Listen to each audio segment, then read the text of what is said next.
the spirit by the shoulders and asks if he knows who grew the tree. But the spirit only bows its head slightly depressed and waves its head. The young lady asks if there is anyone among the imperial gardeners who could do something like this. But at that very moment, a realization comes to her. The girl drops her hands and understands that even if there is one, the spirit will still not tell hers. The young lady bites her nail and realizes that perhaps she should have prepared purified water in advance. The spirit only remains silent, and then he puts his hand on the main character's head and asks her to be careful, because a young lady must take care of herself. After this, he leaves, leaving the young lady alone with her thoughts.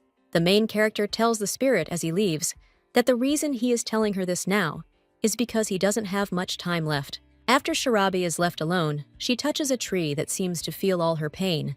Tara comes up to her from behind. He tries to calm and support the main character. In the evening, the young lady sits all tear-stained and with wet hair. The guy combs her curls and asks him to listen, because the girl's head will split later, so she should stop crying. But the main game only makes me scream for him to shut up. But suddenly, her gaze falls on the basket, standing on the table behind them. The main character picks up the letter from it and asks where it comes from. The guy replies that it was lying under the door, and the young lady was unable to read anything, so he put it on the table. When Shirabi opens it, she sees words of gratitude and a drawing.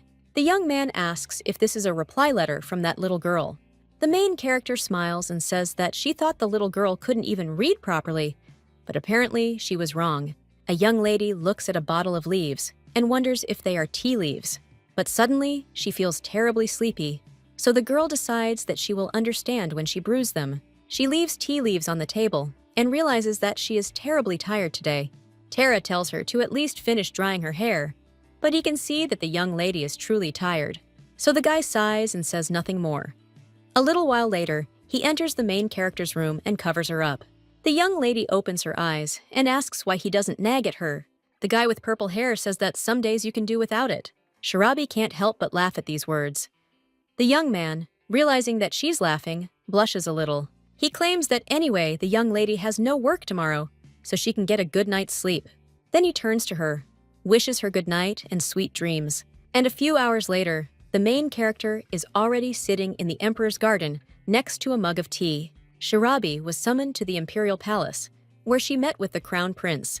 The young lady, all sleepy, asks why his highness called her. He casually says that he doesn't know, and then asks if he really needs a reason to call her to him. The main character says she thinks a reason is needed, but then she realizes she is a simple person, and the crown prince is sitting in front of her. So the lady with the pink hair corrects herself and says that she meant that she wished there was a reason.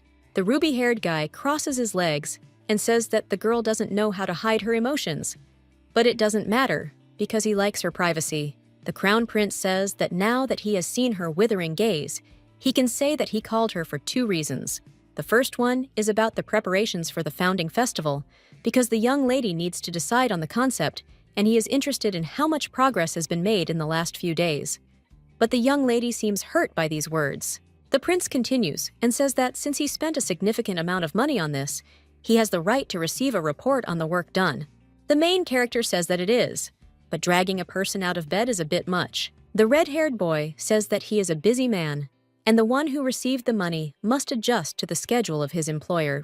The young lady understands that there is no arguing with this, so she turns to the servant and whispers to Togo to rescue her from there under the pretext of urgent work. Well, when the girl understands that this won't work, she admits that she hasn't even started doing anything. But anyway, in a week, everything will definitely be ready, because the plants will be grown in a not entirely ordinary way. The crown prince folds his arms and says that is also true, and Shirabi asks if she can now hear the second reason why he summoned her. The prince smiles and looks away. He claims that, as he said earlier, he is a busy man, but he doesn't even have time to visit the mansion on the hillside that the girl brought to life. So he tried to console his heart by looking at Shirabi instead. Because she looks so much like those pink trees, the guy folds his arms and says that after they started talking and preparing for the festival in honor of the founding of the country, then something else interested him. After that, the guy asks what the limit of her abilities is. The young lady looks at him and thinks that she has never given other people clear explanations about her abilities, whether it was the power of the earth or water. The people who made deals with her could only make assumptions, but no one knew the exact answer to this question. But this man is convinced that she grows plants using her abilities. Therefore, the main character only asks if he orders her to tell about his skills. The guy bangs on the table and insists that everything is not like that at all, and he was just asking. Then the main character says that in that case, she won't say anything, because who would just share such information? She looks at him with some disdain and claims that it is not fair if they do not trust each other 100%. Everyone in this world is born with different abilities, but it is difficult to determine exactly what powers a particular person has. This is because all people with abilities are slow to reveal their skills and limits. There are many reasons for keeping them secret. And of course, the most important one is your own safety. All skills have their weaknesses, and revealing your abilities is the same as revealing your vulnerabilities. Therefore, in this world, there are unspoken rules not to delve too deeply into the abilities of others. When people tell someone about their abilities, it means that they completely trust this person. Then the Prince of Heritage simply says the word eyes. The main character does not understand what he is talking about and asks about it. But the guy only adds that this is his ability if he wants. He will be able to see the entire capital from there, right to its outskirts. The main character is a little shocked by this, because can a person who is the crown prince so easily reveal his abilities? Besides, the imperial palace itself is terribly huge, but how capable do you have to be to see the entire capital from there? The main character thinks about all this a little. She then turns to the crown prince and claims that her ability is that she can talk to plants. The girl constantly developed it, so the range of possibilities in various nuances expanded significantly. The ruby-haired youth asks what these nuances are and asks for an example. But at that very moment, a maid bursts into the garden. She is out of breath and apologizes for interrupting the conversation. But an emergency has arisen. The main character turns around and asks what happened. The maid whispers all this to the servant. Then he comes to the table and asks Shirabi to listen calmly, because she is in her shop. The crown prince uses his ability at this time and sees that the entire shop is engulfed in flames. So before the servant can finish, he says that there was a fire there. The main character at this moment feels empty inside. Her legs feel like cotton wool. So the girl falls to the floor. The crown prince runs up to her, asking Shirabi to calm down and come to her senses. After this, the ruby-haired youth claims that he will send knights there immediately. But at this time, Terra appears in the air. He takes the main character in his arms and disappears with her. The crown prince realizes that it was definitely Terra just now. The guy is trying his best to get to the shop as quickly as possible. The ruby-haired boy thinks for a moment. He realizes that that guy was next to that child. At this time, the main character and Terra are trying to get through the crowd. When they finally reach the burning building, the young lady looks at him in horror. People are trying to put out the fire with water. Some of them are shouting to pour more water. The young lady hears the cries of all the spirits. They desperately ask Shirabi for salvation. The main character pushes Terra away at the same moment. The young man asks her to just wait, but Shirabi is already running as fast as she can. In her thoughts, she asks the distraction to hold on a little longer, because she is already on her way. But suddenly, someone grabs the young lady by the hand. The main character screams to be let go. This guy turns out to be that same knight. He says that he can't, because it's just hell inside now. He claims that he cannot allow the young lady to fall into eternal sleep. The main character remembers how she died in a past life, and when she woke up, she found herself in this world. She cries out that even if a person dies, he can be reborn. The purple-haired boy doesn't understand what she's talking about. Shirabi, with tears in her eyes, says that spirits have only one life. Then the guy can hear the cries of spirits, and he asks if there are really people left inside. The main character claims that even if the knight tries to stop her after hearing the voices of spirits, he cannot be considered a human. After that, she runs straight into the flames. Terra sees this and goes after her, the knight biting his lip. But he decides not to remain idle, so he cries out with a request to listen to him, and then asks if there are people there who have the power of water. After all, this is not a simple fire, and the shop was set on fire by the power of fire. When the main character goes inside the building, she sees a spirit there. She, in horror, asks Togo to wait and promises that she will stop the fire at any cost. But the spirit claims that he didn't come there for that. He apologizes to Shirabi and says that he's sorry that he didn't give her time to prepare. but he asks her to take care of the others. The spirit places his hand on Sharabi's head and smiles sincerely.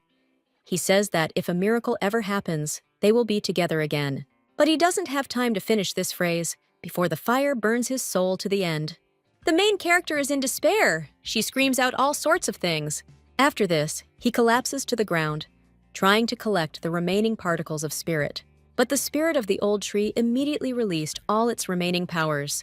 The flames were extinguished by the rays of light that shot up into the sky. The stop of color was so huge that the entire capital saw it. The spirit of the old tree eventually died out, and although the shop was not damaged at all, the garden burned to the ground. The main character can't hold back her tears because of this Tara. Seeing this, feels all this pain. He approaches Sharabi and hugs her. But suddenly, a drop with magical power falls to the floor.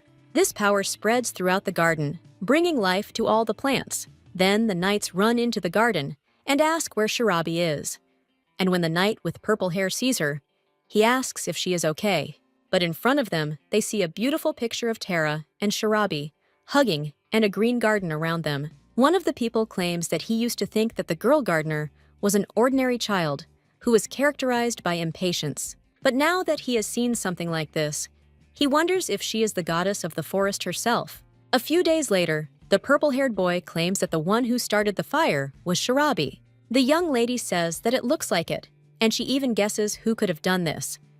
Although these are only assumptions, the main character looks at the bottle of tea and asks what is wrong with these tea leaves. The guy claims that, having revived the garden, the girl slept for 4 whole days. During this time, he conducted an investigation, during which he also checked this gift, and it looks like the tea leaves contain poison. If the girl had drunk tea that day, she would not have been able to escape and would have suffocated in the smoke. After these words, the young lady comes to a realization and grabs the bottle from the guy's hands. But when she opens it and smells it, she realizes it's Lefilea. The young man does not understand what she is talking about and asks about it. But the main character says that these tea leaves smell like Lefili. Sharabi immediately jumps up from the table and claims that he is going to the Imperial Palace because the criminal is there. The guy asks why she suddenly decided to go there. But the young lady insists that they must put an end to this as soon as possible, and she certainly will not go alone. Tara says that it is natural since he is her companion. But when he turns around, he sees many plant spirits. The young man is a little surprised, and the main character says that someone dared to touch her in the garden, and the offender must pay for it. Sometime later, in the Imperial Palace, Sharabi says that she has already received permission from His Highness the Crown Prince, and he asked her not to use her hands too much. The girl remembers the servants and asks if they are all under her control until the end of the festival, in honor of the founding of the country. The servant only whispers to the main character whether the prince gave her permission and simply left, and she replies that she thinks he is hiding somewhere nearby, and if he meets him, then let him bring him there. After which, the main character enters the room with the gardeners. She passes by, looking at each of them, but when she approaches the place of the last one, she realizes that someone has not shown up. She looks at the servants and asks if she didn't say that everyone should come. One of them thinks that this little idiot managed to get the support of the crown prince, but that doesn't mean she has become above them. That's why the guy claims that they themselves can convey everything to the absent ones. And if the girl has something to say to them, then wouldn't it be better to get down to business quickly? Sharabi is shocked by such impudence. She approaches the guy and asks if she tells him that this is the crown prince. Will he also answer in a similar way? The young lady glared at him. Sharabi was originally an ordinary garden shop owner, so she was far removed from the imperial gardeners. However, as long as she carries out her duties under the crown prince's orders, the young lady's words carry the same weight as His Highness's. She points at one of the gardeners, who asks what she wants, but immediately corrects himself.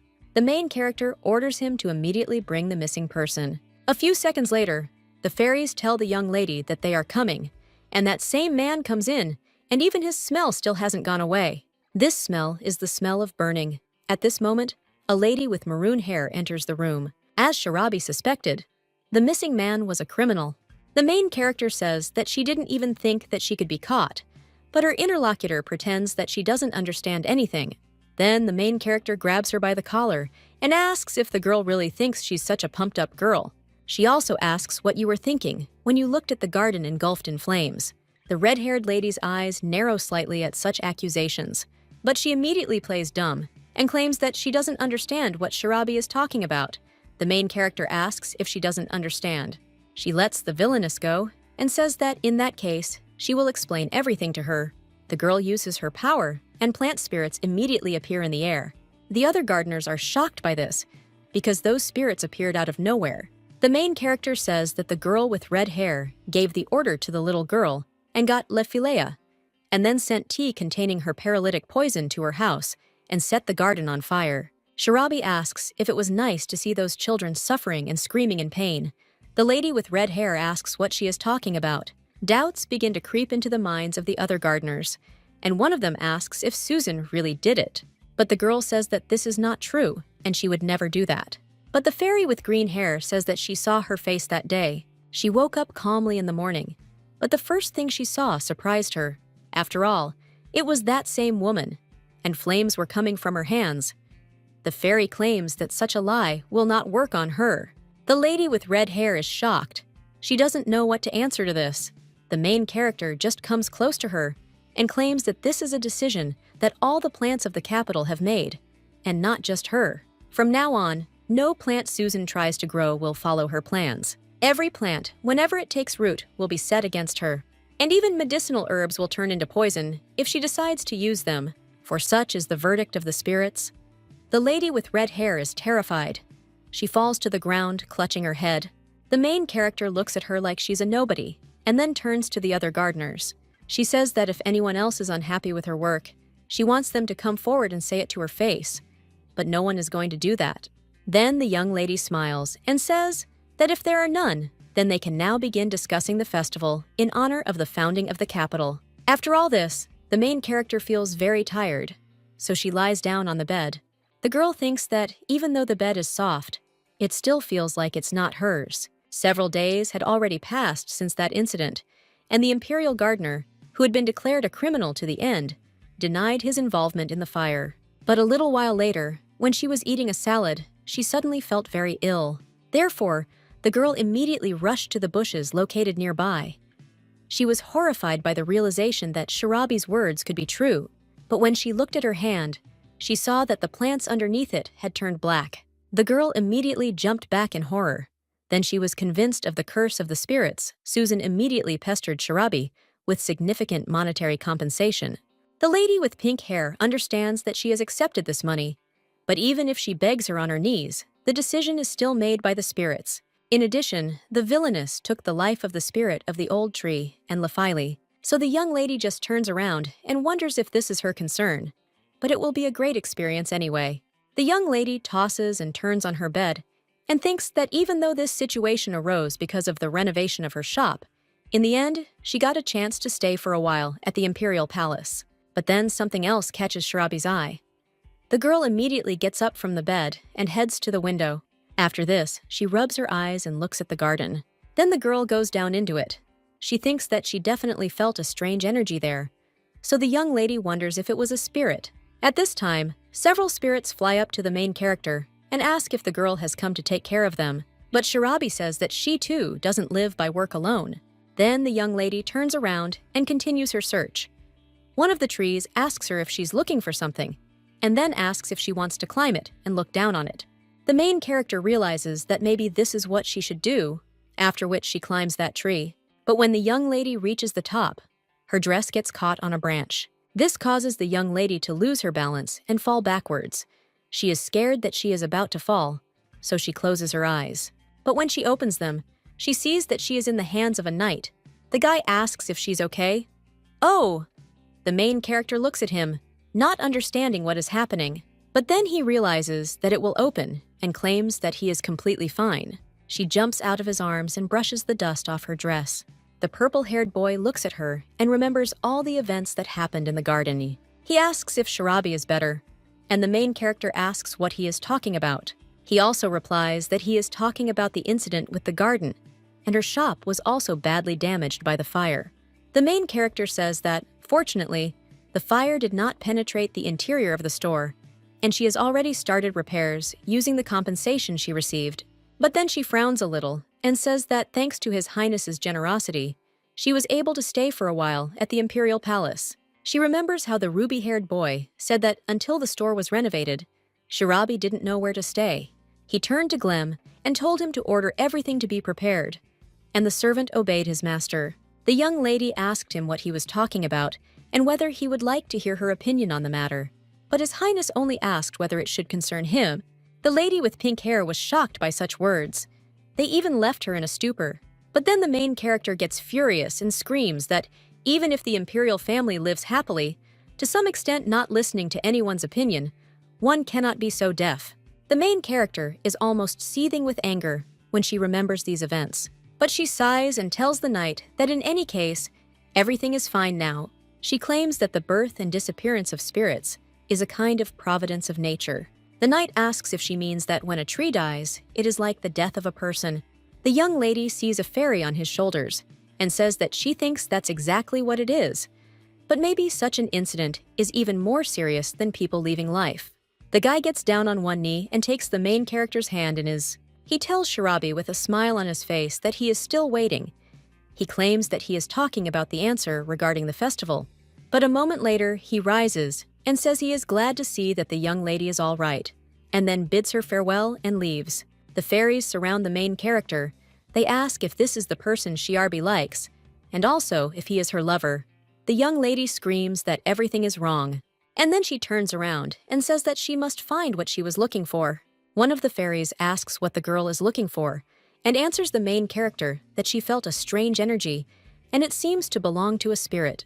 But for some reason, the aura is somehow dark and unnatural. A pair of fairies exchange glances. They then turn to Shirabi and say that it may be a spirit that devours people's souls. The fairy claims that one day a high-ranking man living there touched that tree and has been unconscious ever since. And the fairy also heard that the crown prince, who is very kind to the lady right away with her hair, comes every day to look at the face of his younger brother. The main character says that it turns out that the prince was the victim and asks when this happened. One of the fairies claims that it was about a month ago and he should have died on the west. But apparently, thanks to the fact that he used his ability, he managed to survive. He separated his soul from his body and ran away so that he wouldn't be caught and eaten. The main character is shocked by such words. Now she understands that the spirit of the old tree gave her advice about this story. The young lady does not understand what to do and where to find that tree. She continues on her way and thinks about what she should do, but suddenly she hits her head on someone and then falls to the ground. When she looks up, she sees the crown prince. The ruby-haired boy asks what she is doing in a place like this, all alone. Shirabi greets His Highness, who says that it seems the girl was looking for something. The young lady immediately jumps up and asks what he's talking about, but then says that she was trying to find inspiration for the country's founding festival because they need some unique decoration ideas. The prince just laughs. He says he didn't know the young lady had enough motivation to voluntarily work overtime and without additional pay. The young lady realizes that she has been found out about this and decides to tell the truth. She says that she feels some strange energy nearby. His Highness approaches her and asks what this strange energy is. He grabs the main character by the hand and asks if she has discovered something or if it is just her intuition. But suddenly, the boy's gaze falls on something else. The crown prince is surprised because now he can see fairies. One of them flies up to him and claims that it looks like this man can see them now. The main character says that in front of His Highness are now the spirits of the vegetation surrounding him. The ruby-haired boy remembers the main character talking about her ability. He lets go of her hand, and then she says that she had said earlier that she could hear the voices of plants. But now the ability has become stronger, and she has become capable of doing even such things. He says that the girl's ability is closer to shamanism than to the field of gardening. A shaman is a person who can communicate with spirits. The crown prince thinks about something and then turns to Shirabi. He tells her to follow him because they need to go somewhere. As they walk deeper into the forest, the pink-haired lady asks where they are going, and His Highness states that they are heading to the gardens. The main character is confused and does not understand why she feels something more than just the energy of other spirits. She looks at His Highness and remembers the dark energy. So the girl grabs the crown prince by the hand and tells him to wait. When the guy turns around, the young lady asks if it is ahead, and if so, then she will go on alone. The ruby-haired guy asks why, and the young lady notes that if he goes to take it off, his body will be in danger. She says she feels a presence of something dark and sinisterly twisted ahead.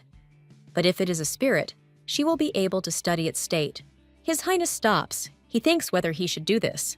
The ruby-haired boy ruffles his hair a little, and then deciding to say that he would look after her from there. When the main character enters the territory of that garden, she realizes that it is very quiet there, and this seems strange to her, because she hardly hears the voices of other spirits. The young lady feels uneasy about this. She turns around, but suddenly hears someone's voice. It turns out to be Tara, telling the young lady not to go any further. The main character asks why he is there and whether he hasn't read the book, but the guy just goes up to Shirabi and says that he should ask her what she forgot there. My girlfriend didn't return for a long time, and he went to look for her because he thought that she was lost. The main character says that she is not lost at all, and in any case, he should also stay away from that place. After all, the tree that is in front exudes quite a strong resentment, so she is gathering. But the main character doesn't have time to finish speaking before the guy immediately stands in front of her. He tells the girl not to go there because it is dangerous. But the lady with pink hair only asks how he knew there was danger there. After this, the young man only brings her to the palace. The main character turns around and realizes that there is not a soul there. After this, they approach the doors, and Tara opens them. The main character feels a creepy energy emanating from that room, and in the middle of the room lies a man with a blackened hand. Tara only says that if she comes closer to that tree, it will be bad. The main character approaches that bed and sees a guy who looks like Tara. She is shocked by this, and the young man claims that, being near the tree, Shirabi can also become like this, so he asks now that she has seen this, whether she is still going to go. He claims that although the girl is a talented gardener, it is unlikely that anything can be done about this problem. After that, there is silence between them. The young man looks at Shirabi. He puts his hand on his forehead and says that he was going to tell her everything one day, but the main character only claims that it was him. She says he was that ignorant prince. The main character says that she did not see the tree, but even from a distance, she felt someone's presence, and the guy managed to touch it. The young man asks if she is surprised, but Shirabi asks what he is talking about. Then the guy asks if she feels deceived. Because the fact that he is a prince, the main character does not let him finish and asks if he is talking about the fact that he hid it from her. The guy looks away. The main character says that she doesn't like to complicate her life. She asks if the guy ever tried to hurt her, because she doesn't remember anything like that. Then she asks what problems there might be. The girl says it's a little different from other perfumes, but she just thought there must be a reason for that. The guy says that it works even after knowing everything, but Shirabi interrupts him and says that now that she knows this, she finds the situation a little strange. After all, even if someone is cursed by a tree for some reason, that person usually turns to a healer, not a gardener. The guy just hangs his head. The main character turns to him and smiles, and then asks where this tree is. The guy goes to the window and opens the curtains. Then the main character can see that dark energy. When the girl looks closely, she sees a spirit there, radiating dark energy. The main character is shocked by what she saw. The female spirit flies closer to her. She says that someone came again, and then she asks if this is another stupid ability user. The main character looks at her and claims that the girl is not a spirit. The woman approaches her and asks if she sees it, but says something that whether she is a spirit or a demon is of no concern to the young lady, because the girl will die soon anyway. The woman claims that today, she went out to greet a guest, and as soon as she finishes all the business with the prince, he will do the same to her. The main character clenches her teeth, and then he turns to Tara and says that everyone needs to be warned of the danger, because this demoness is apparently determined to lure more people and steal their souls. Then, the two of them leave the building, and the main character sighs. But when she raises her head, she sees the crown prince. The girl understands that, if she thinks about it, since Tara is a prince, it turns out that they are siblings, and now she understands why they seem so similar. The main character tells His Highness the Crown Prince that she is inside, but he doesn't let her finish and asks if she saw Tara there. The young man is shocked by this. He touches the main character and approaches his brother. Then he asks how he found out. The Crown Prince claims that he found out he was a charade when her garden shop caught fire, and perhaps Tara's meeting with her was inevitable. The red-haired guy is silent for a while, and then he turns to Shirabi. When the main character comes unstuck, The prince asks if she can deal with this problem. The young lady remembers Tara lying on the bed and says that there is a chance. Then the crown prince sighs and tells her to name her price. He claims that he will pay whatever she says, but the main character says that she will not take the money. The purple-haired boy is in shock, and the main character says that she simply cannot allow her friend to die.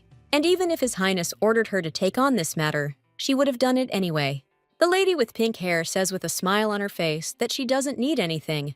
Well, then she realizes something and says that she can't solve this problem right now, and it will take some time, so His Highness should wait until after the founding festival. And the young lady also asks if she can use the library of the Imperial Palace. A little while later, Shirabi is sitting with a book, and it feels like her head is about to split in two, after which the girl lies down on the table and says that it is as if she is taking a math exam again. Tara puts down her mug of tea and says she should get some rest, but the young lady just jumps up and asks who she is trying so hard for, and then asks if he has forgotten. But then the girl remembers that he is a prince and addresses him as you. The guy just smiles and tells her to just talk to him like before, because she even communicates quite freely with his brother. The main character remembers how she said that if she thinks about it, how can she now treat him so disrespectfully? Well, the guy replied that if it was an unimportant official meeting, then he didn't care at all. After that, the two of them looked at the crown prince. He asks why they are staring at him and whether he is their main villain. And after that, he says that the young man can do whatever he wants and asks if the guy isn't her best friend. Now the young man says that his brother said so, and then he turns to the main character and asks if she dug up anything, but the young lady replies that she did not. She claims that the matter cannot be done without shamanism. She is going to ask the shaman about it. The young man asks if she is going to do it, and the main character replies that she is. Shirabi says that among her friends, there is a shaman who made a contract with the spirit of water. Abilities like hers are rare, and perhaps the guy has even heard her name, because she is from the Zelban Empire. Tara approaches the young lady and asks if she is talking about Yuvlin. The main character says that then the guy really knows her, and he replies that shamanism is an extremely rare ability, and besides, as far as he knows, there is only one shaman in the Zelban Empire. Shirabi says that the guy must have studied hard since he is so well informed, even about a foreign country. But Yuvlin is a famous figure in the Empire who has given up his title and works in a mercenary unit. Most likely, she is very busy, so it is not a fact that she will go to such a distant place in response to Shirabi's call. The main character bows her head and says that for her, she is only a stalker, but the girl remembers how Yuvlin followed her around. The main character claims that if she says she is busy and can't come, she will just catch her and bring her there. The girl picks up a piece of paper and doesn't understand how to write it. Tara smiles and looks at what the lady with pink hair writes, but when he reads what she wrote, he is shocked. The guy reads that she wrote hello, and that she has business with Zelban, and then wrote that if she says she is busy, she will no longer be alive. After writing the sheet, Shirabi gets up and thinks about whether she should prepare purified water before Yurbin arrives, and the young man is still looking at the ink-stained sheet in shock. But the main character comes up to him from behind and pats him on the back, and then leaves. When she leaves the room, the young man sighs and puts his hand on his back, and then he blushes, because Shirabi's hand was there a little while ago. A few days later, the main character is already heading somewhere with a basket full of jars, but someone comes up to her and takes it from her hands. It turns out to be the same knight with purple hair. He asks what all this is, and where the young lady is going with it. After this, as they walk down the road, the main character replies that this is purified water, and she is going to take it to the Imperial Palace. The knight asks what purified water is, and the main character replies that he can think of it as an additive that one specific tree needs. The guy says that the girl must have received some order from His Highness, and then he asks if the preparations for the festival in honor of the founding of the country are going well. The main character remembers that festival, and then a memory enters her mind that the knight asked her to go with him. The lady with pink hair says that in general, but the guy interrupts her and says that he is not going to rush the young lady with an answer so she can calmly make any decision. And when the young man raises his head and sees that they have arrived, he puts the basket with jars on the floor, and he tells the main character that he will go, and then wishes her a good day. Tara watches as the guy leaves. He narrows his eyes a little as he looks at him. The main character thinks, She says that it is still a little strange, because that person, Kiel Terra, asks what is wrong with him, and the main character replies that he is obviously a human, although she suddenly felt some very familiar energy. The guy asks if this is familiar energy, and the young lady replies that it is. They met him only recently, but for some reason, it seems to her that she has already encountered similar energy. The young man feels the dark energy, and suddenly the realization comes to him. So the guy says that now what is more important is that the place she is heading to is. The main character compliments his speech and says that everything is correct, and this is his palace. When the main character enters this territory, she opens a bottle of purified water, and this allows you to trap the dark energy in a jar. Terra is shocked by this. He says that these bottles contain purified water. The main character opens another one and says, an eye for an eye, a tooth for a tooth. She places these jars everywhere to clear the area of poison, and this energy even surrounds the dark tree. The main character looks at what is happening there, and the woman made of wood apparently cannot get beyond that energy. The main character says that although the problem will not be solved completely, it will allow them to buy a little time. And the catch is that they are now in the Imperial Palace. The young man asks, what is wrong with the Imperial Palace? And the main character answers that the spirit of that rotten tree is quite strong, and perhaps he will be able to attack them in other ways, because there are many opportunities for this. The guy asks what these other ways are and asks her to give an example. But the young lady puts her finger to her mouth and suggests that the guy quickly return back, because for some time, this purified water will act as a barrier. And during this time, the young lady would like people not to approach this place. She leaves and hopes that she can prevent any unnecessary fuss from occurring. The spirit from the rotten tree is trying to get out of the barrier at this time, but when she touches him, her fingers immediately turn black. The spirit of this rotten tree curses the main character and says that she is a damn gardener. The woman asks if she thinks that her cute tricks will have any effect, because the woman has many more aces up her sleeve than she thinks. At this time, a small white mouse runs past. The brunette sees this and sends dark energy to the animal. When the mouse senses it, its eyes turn red. The animal sniffs something and then runs away. Apparently, the woman already has it under control. At this time, the maid calmly walks with a basket of things. She doesn't even suspect that that same mouse is standing behind the door. The young lady continues on her way, and the rodent jumps out at her from behind. Hearing some sounds, the maid turns around. When she looks at them, she sees a rat. She drops the basket of things and screams. But then the door opens behind her, and the white shirt flies away. The maid looks at it in shock, and then she tries to get it.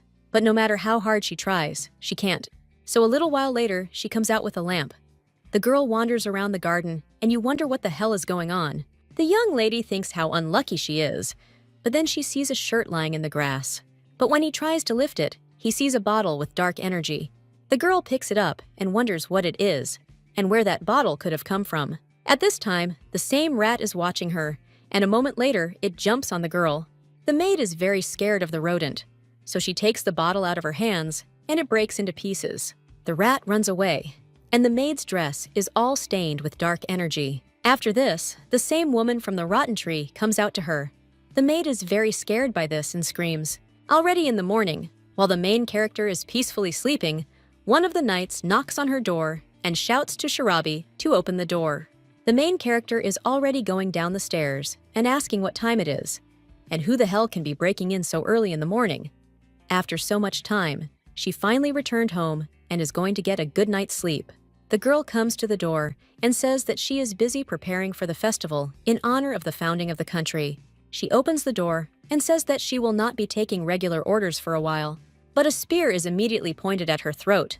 The main character looks up and sees that these are Imperial Knights. Among them all is the same knight with purple hair. The girl asks why they are doing this, but they only say that this is to be expected from a shameless villain who ruined someone's life. He orders the other knights to arrest the criminal. The main character asks what this means, because she did not put anyone into eternal sleep. The girl turns around and asks what they mean, but still doesn't get an answer. And the knights only drag her into a carriage that looks like a cage. The young lady says to call His Highness the Crown Prince, and he will prove her innocence. But one of the guards asks how some commoner dares to demand that a royal person be called to her. He claims that His Highness the Crown Prince is not in the capital at the moment, and he was forced to leave on state business. Then the lady with pink hair says that they should explain to her what is going on, because she doesn't even know why she was arrested. Then the guy gets up from his seat and approaches the main character. And then he leans towards her and says that he doesn't think the girl really knows anything. He pokes her in the forehead and says that yesterday, when she came to the Imperial Palace, many saw that she was carrying some bottles with unknown contents in a basket. The young lady asks what's wrong with the bottle theme. But the guy claims that a person died in the garden. The maid was found lifeless next to the same broken bottle. Her whole body turned black. The main character, hearing this, is in shock and asks again if anyone died. But the guy claims that he is not finished yet and says something about how her body turned black, reminiscent of the black spot on the prince's hand that lies in his chambers, and therefore the crime of which the young lady is accused. The main character does not let him finish and says that this is an attempt on the life of a member of the imperial family. The guard asks if she understands what situation she is now in. He claims that this is not just a plunge into eternal sleep, and perhaps the matter will even reach the ears of His Imperial Majesty. The main character curses that rotten tree, but then she sighs and tries to calm down. The young lady understands that with such accusations, she will definitely face execution. No one knows about the conversation that took place that day between the Crown Prince, Terra, and Shirabi, except for them. If His Highness the Crown Prince left the capital on state affairs, there is only one person left who can prove her innocence. In his case, the poison was able to consume an entire hand with just one touch, and now the woman made of rotten wood easily finished off a man. The young lady asks Terra not to do anything stupid in the heat of the moment. At this time, the young man's hand twitches, and then the maid enters the room with flowers. She looks at the old withered flowers and changes them. The girl understands that everything has dried up again. She says what a poor prince he is, and asks what kind of illness he has. But when she turns around, she sees that the prince is sitting. The girl screams and turns to His Highness, and the guy only asks if His Imperial Majesty is currently in the main palace, after which he asks to convey that the second prince requests an audience. The maid, shocked, asks what he is talking about. Then she understands and immediately runs out of the room, obeying her master. The guy understands that the thing is that he can show himself to others if he contacts Shirabi. He spent the morning rummaging through the trash. He never had luck like he did today, although the guy had to rummage through the trash to get her hair. But then he hears screams behind the door. One of the servants asks His Highness what business he came there for, but the man just bursts into the room and screams his son's name. He says he was told that Terra had come to his senses, but what does it all mean? After all, His Highness sees two people in front of him. The boy just gets down on his knees and asks his father to order everyone to leave, because he needs to say something, and the conversation will concern a girl who was unfairly locked up in prison. The emperor sits down on a chair and says that, in general, to summarize what his son just said, that girl named Shirabi came to the imperial palace solely to help him, and she is absolutely not to blame. Terra says that's exactly it, and His Highness says that he still has many questions, because his son lost consciousness and can't come to. So he asks who would believe the testimony the guy gave in such a state. Terra tries to say something, but His Highness the Emperor says that's enough. He claims that he doesn't think his son lied, and he's not going to be happy about the guy pestering him like that. Perhaps this is the result of the unfolding of abilities that the boy had initially. His Highness says that he has understood what he wants from him, and states that he will order the release of that child, Shirabi. However, it will take at least 2 or 3 days to find at least some pretext for such a decision. His Highness says he will go along with it, but Terra must keep them in mind when it's all over. Then, he will have to give an explanation that will convince everyone. The Emperor asks if he understood him. The prince bows and says that he will certainly do the same. 2 days later, quite a few scientists had already gathered at the crime scene. The knights told their colleague that the crime scene examination was complete, and he could entrust the remaining work to them. And the guy replied that he would then go to the suspect. When he opened the doors to the dark basement, he began to walk up the stairs. But the blue-haired boy curses that place, because every time he goes down there, it chills him to the bone. When the guy approaches the cage with the main character, he takes out the keys. The young lady looks at him and wonders what awaits her. The knight tells her to go out, because this is an order from His Majesty. After a little while, the main character is already free. She is breathing a little heavily. Terra approaches the girl and asks what about resting first, and then starting to work. But the young lady only asks if she has time for this now, She says she was jailed for 2 days, so she lost all her time preparing for the festival, and yet she was paid 1,000 gold coins for this work. And His Highness the Crown Prince will also be back soon, so the young lady continues her work. The boy wants to object to something. However, the main character says that she doesn't want to hear any buts. And besides, the girl turns around and points at the other gardeners. She claims that the company keeps boring into her with its evil looks. One of the girls approaches her and asks if Miss Shirabi is really in her right mind. The main character turns around and says that it is true. The girl then points to the empty pots and asks what they are and whether the young lady wants them all fired. A couple of people pass by those pots. One of them asks if it wasn't said that there would be a parade there. The authors say that it looks like the current festival in honor of the founding of the country will be simple. The main character sighs and asks how the sparrow can understand the heron's great plan. She waves her hand and says that she shouldn't waste her energy on talking now, so she asks the gardeners not to start unnecessary quarrels. The girl screams what she said. She clenches her teeth and says that the young lady has taken on the most responsible task. So how can she behave like this? This is already driving the main character crazy. So she turns to the gardener and folds her arms across her chest. The girl gets a little scared by this and asks what the lady with pink hair is going to do. She wondered if Shirabi was going to use her amazing powers to deprive her of the ability to eat plant-based foods, and if she was thinking of kicking her out of the imperial palace. Shirabi just comes closer to her and tells her to listen carefully. She claims that the fact that Susan, or whatever her name is, can no longer eat plants, and their fruits was a decision of the spirits. As for the other thing, the gardeners will soon see with their own eyes whether she spoiled the parade or not, and maybe they will be surprised.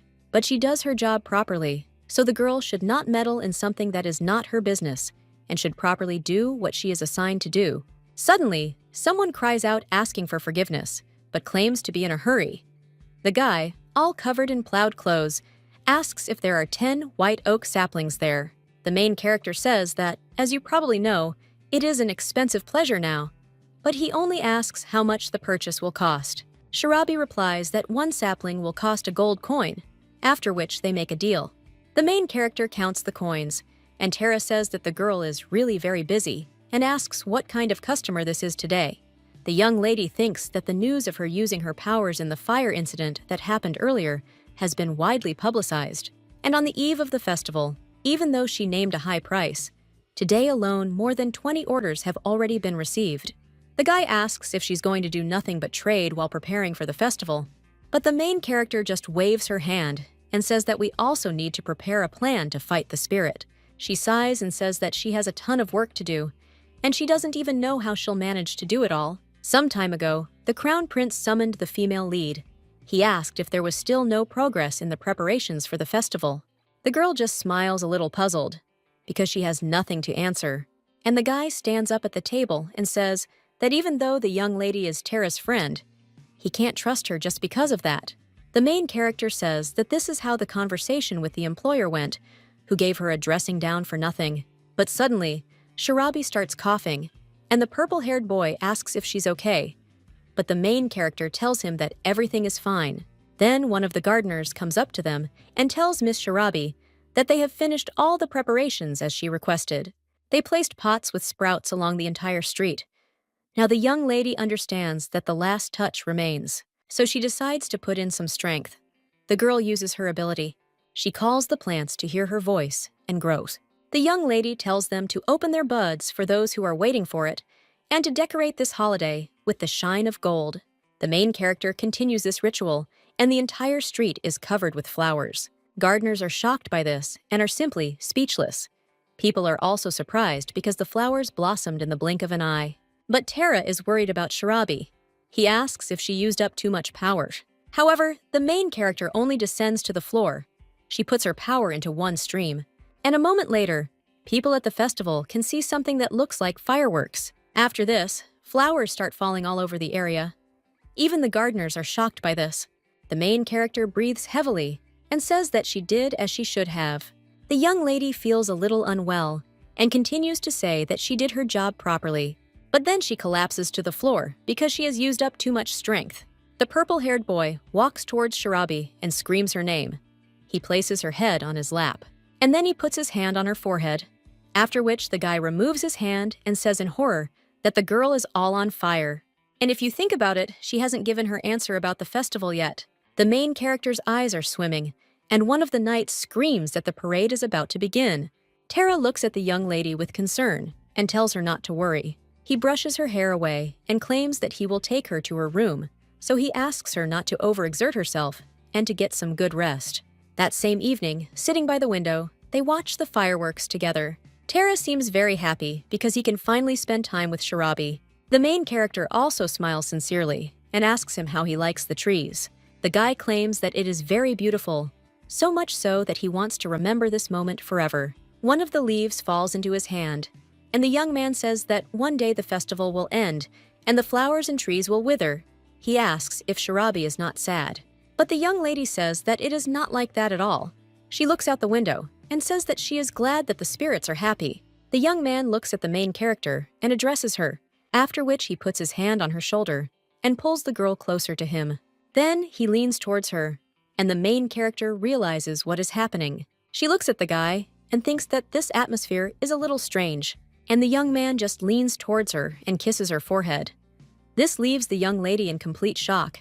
She doesn't understand whether they are from Tara, but suddenly she wakes up in her bed. She breathes heavily and gets up. The young lady realizes that it was a dream. She sits on the bed and puts her hand on her head. But at that moment, the door to the young lady's room opens. It turns out to be a young man with purple hair. The guy asks if she is awake yet, and then puts a tray of porridge on the dresser. He puts his hand to the young lady's forehead, and then says that, although she has taken the medicine, her forehead is still hot. The main character asks what kind of medicine this is, and why she needs it. Tara replies that she fainted due to illness, and then asks if she remembers it. The guy claims that this was to be expected, since she spent 2 days in a dungeon where there was clearly no heating and completely forgot about her health because of the festival. He claims that the young lady used too much magic yesterday, but Shirabi waves her hand and says that she doesn't mean that, and then asks where the guy got the medicine from. The same one claims that garden spirits like to live near medicinal plants. And then he went to see his mentor. Suddenly, the main character remembers something very important. She crumples the blanket in her hands and screams that she has completely forgotten about the festival, after which he turns to Tara and asks if it is over already. The boy replies that the festival was just great and asks if the girl is worried because she hasn't given her answer. The young lady cries out that of course she is, because the job cost at least 1,000 gold pieces. But then the main character feels a little sick and falls face down on the bed. The first thing she sees when she opens her eyes is Tara.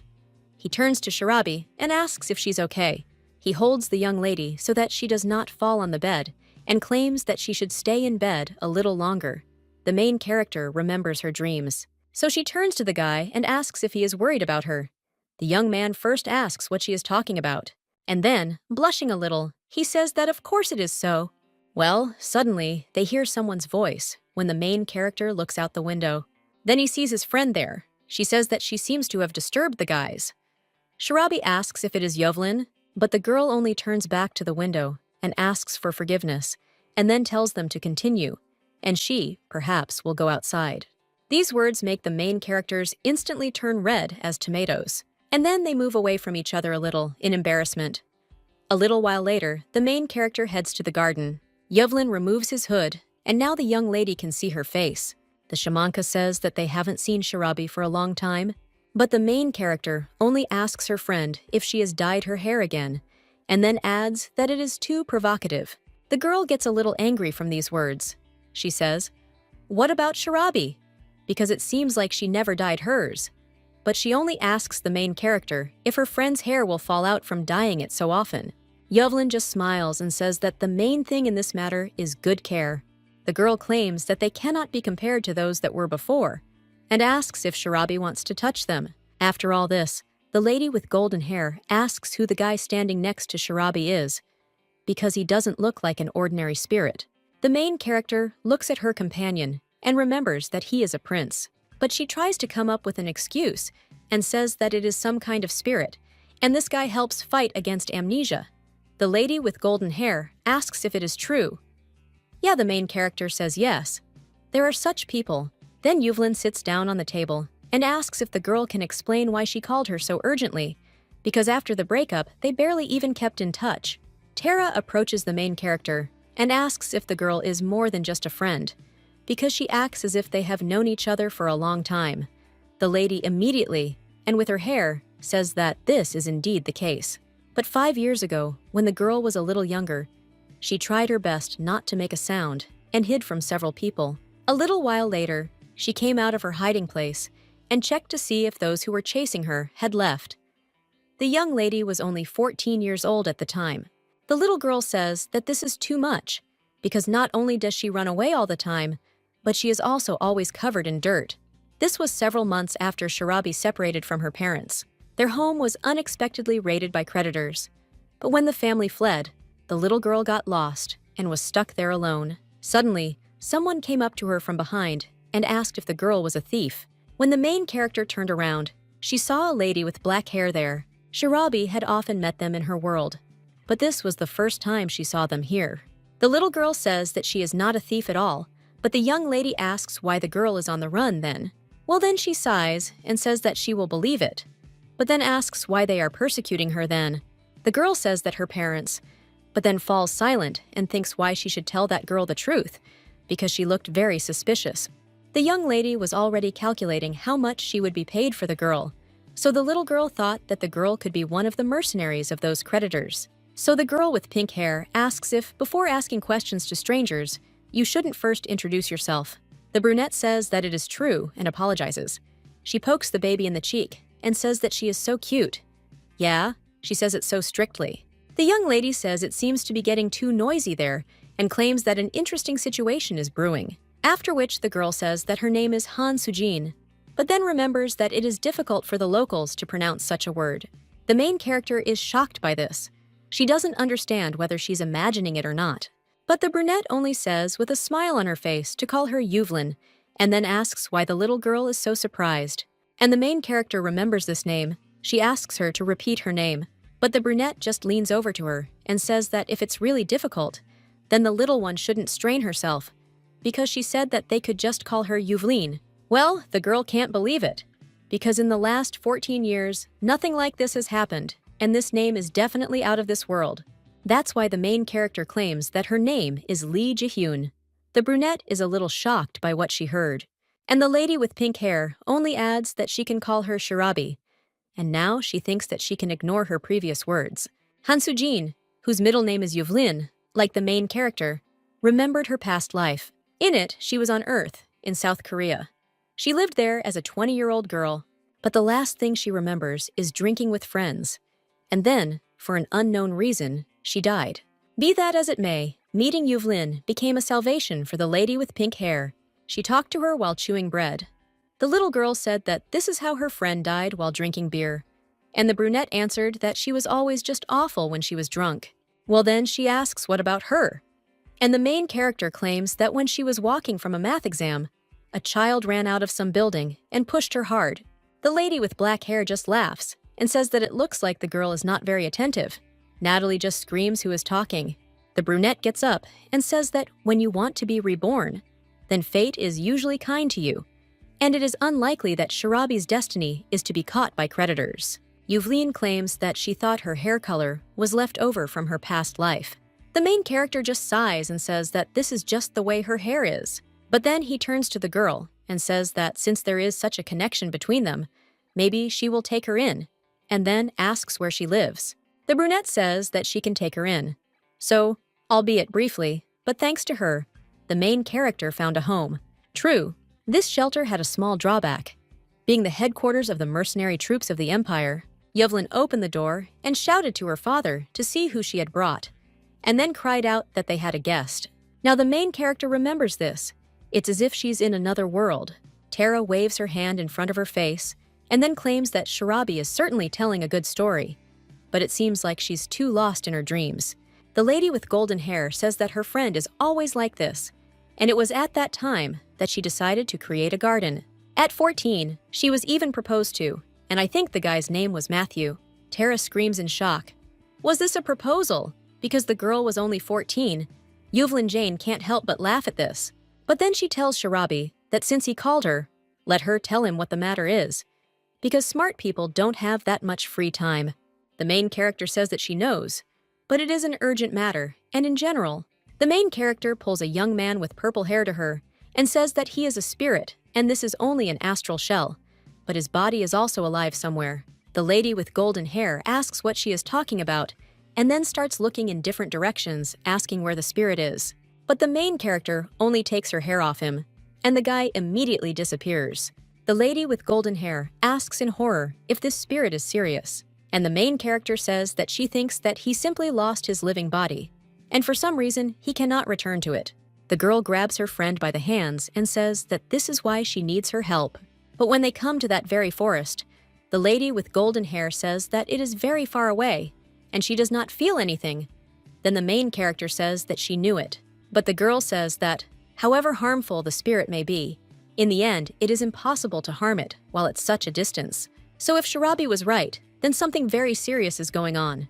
Apparently, they won't solve this problem without the intervention of someone with very great spiritual power.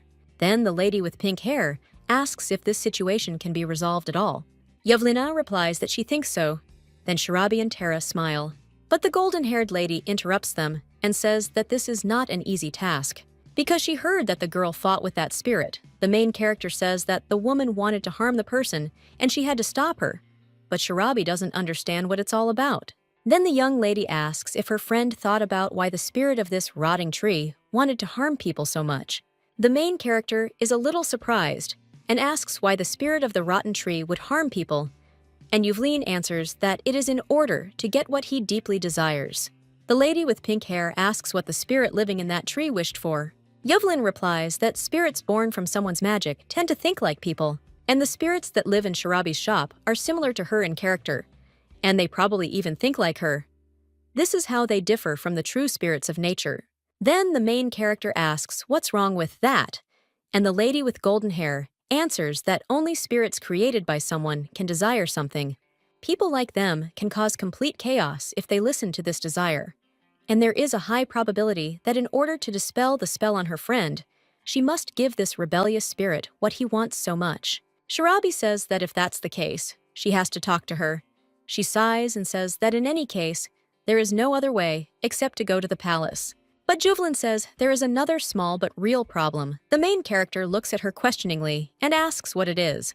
And the lady with golden hair says that she is not from this country, and will they allow her to enter the palace? Shirabi understands that this is indeed true. She turns to Tara, but he only says that it would be better if she talked to his brother herself. Even if the guy gives them his permission, he is now lying in a coma, if the girl hasn't forgotten. Then the young lady clenches her fist and turns around. She says that as they say, you have to strike while the iron is hot. Yevlin screams what the baby is going to do. The main character Heat turns around and says that she decided to meet with Karen Prince and get permission for Yevlin. And so until she returns, she asks that all the plants in the garden be thoroughly watered. Tara sighs and the golden-haired ladies are confused. But the young man only takes the watering can and gives it to Yevlin. The girl looks at the watering can, then at Tara. And the main character at this time screams that she will pay them in full, but if they work poorly, they will be left without dinner. But when the young lady approaches the palace, she meets Glem there. The servant says that during the festival, His Highness gave her tasks so she could freely enter and exit the palace. However, now, of course, he cannot meet with anyone without prior arrangement. The main character says that she really needs it. Then Shirabi gets an idea and asks if she can get him some paper and a pen. After which, the young lady begins to write a sheet. In it she writes that she has found a person who can deal with the tree. She is a spirit caster, but came from another country, more specifically from the Zelban Empire. Shirabi asks if she can enter his palace. The servant watches all this, after which the main character hands the sheet into Glam's hands and asks him to convey it to His Highness. The servant extends his hand and asks if it is urgent, since His Highness is a busy man. And the main character says that it is very urgent, and then says that she will go then, because the client is waiting for her. Then Shirabi returns to her home. There she is met by Tara and Yuvlin. The girl holds a sheet of paper in her hands. The young man takes the main character's purchases and tells her to go quickly. He also asks if she went to the market. The whole package is quite weighty. The main character says that she just bought all sorts of things, and then looks at Yuvlin. The lady with golden hair says that this letter is a reply from the palace. She hands it to Shirabi and says that she hasn't opened it yet. The main character reads the letter, and Yuvlin leans over to her and whispers that, while the young lady was gone, she spoke with their prince. She points to Terra and says that usually a fire is driven out with a fire, so they can try sending a spirit to a spirit. That same night, they head to the palace. Glam says that as the crown prince said, it is indeed Yuvlin, the black song of the mercenaries. The main character says that this is precisely why the servant did not have to go with them. But when the lady with golden hair comes closer to the palace, she says that things are much more serious than she thought. Shirabi asks if they can definitely send the spirit there, and Yuvlin says that since he personally has no animosity towards that spirit, she thinks there won't be any problems. The girl stretches out her hand and uses the force. Drops of water begin to swirl around her hand, and at that moment, the spirit of water appears. He bows down and tells Yuvlin that they haven't seen each other for a long time. The lady with golden hair asks if the spirit remembers what she told him last time. He says yes, after which he flies away and says that he will return soon. The main character watches him go. She is a little surprised and tells her friend that they only talk about business, and it seems that she is not sending the fact that the perfume is too noisy. Yuvlin says that it did not happen right away. People with pink hair think that compared to him and the spirit of nature, they seem like wild animals, because they believe in some kind of loneliness.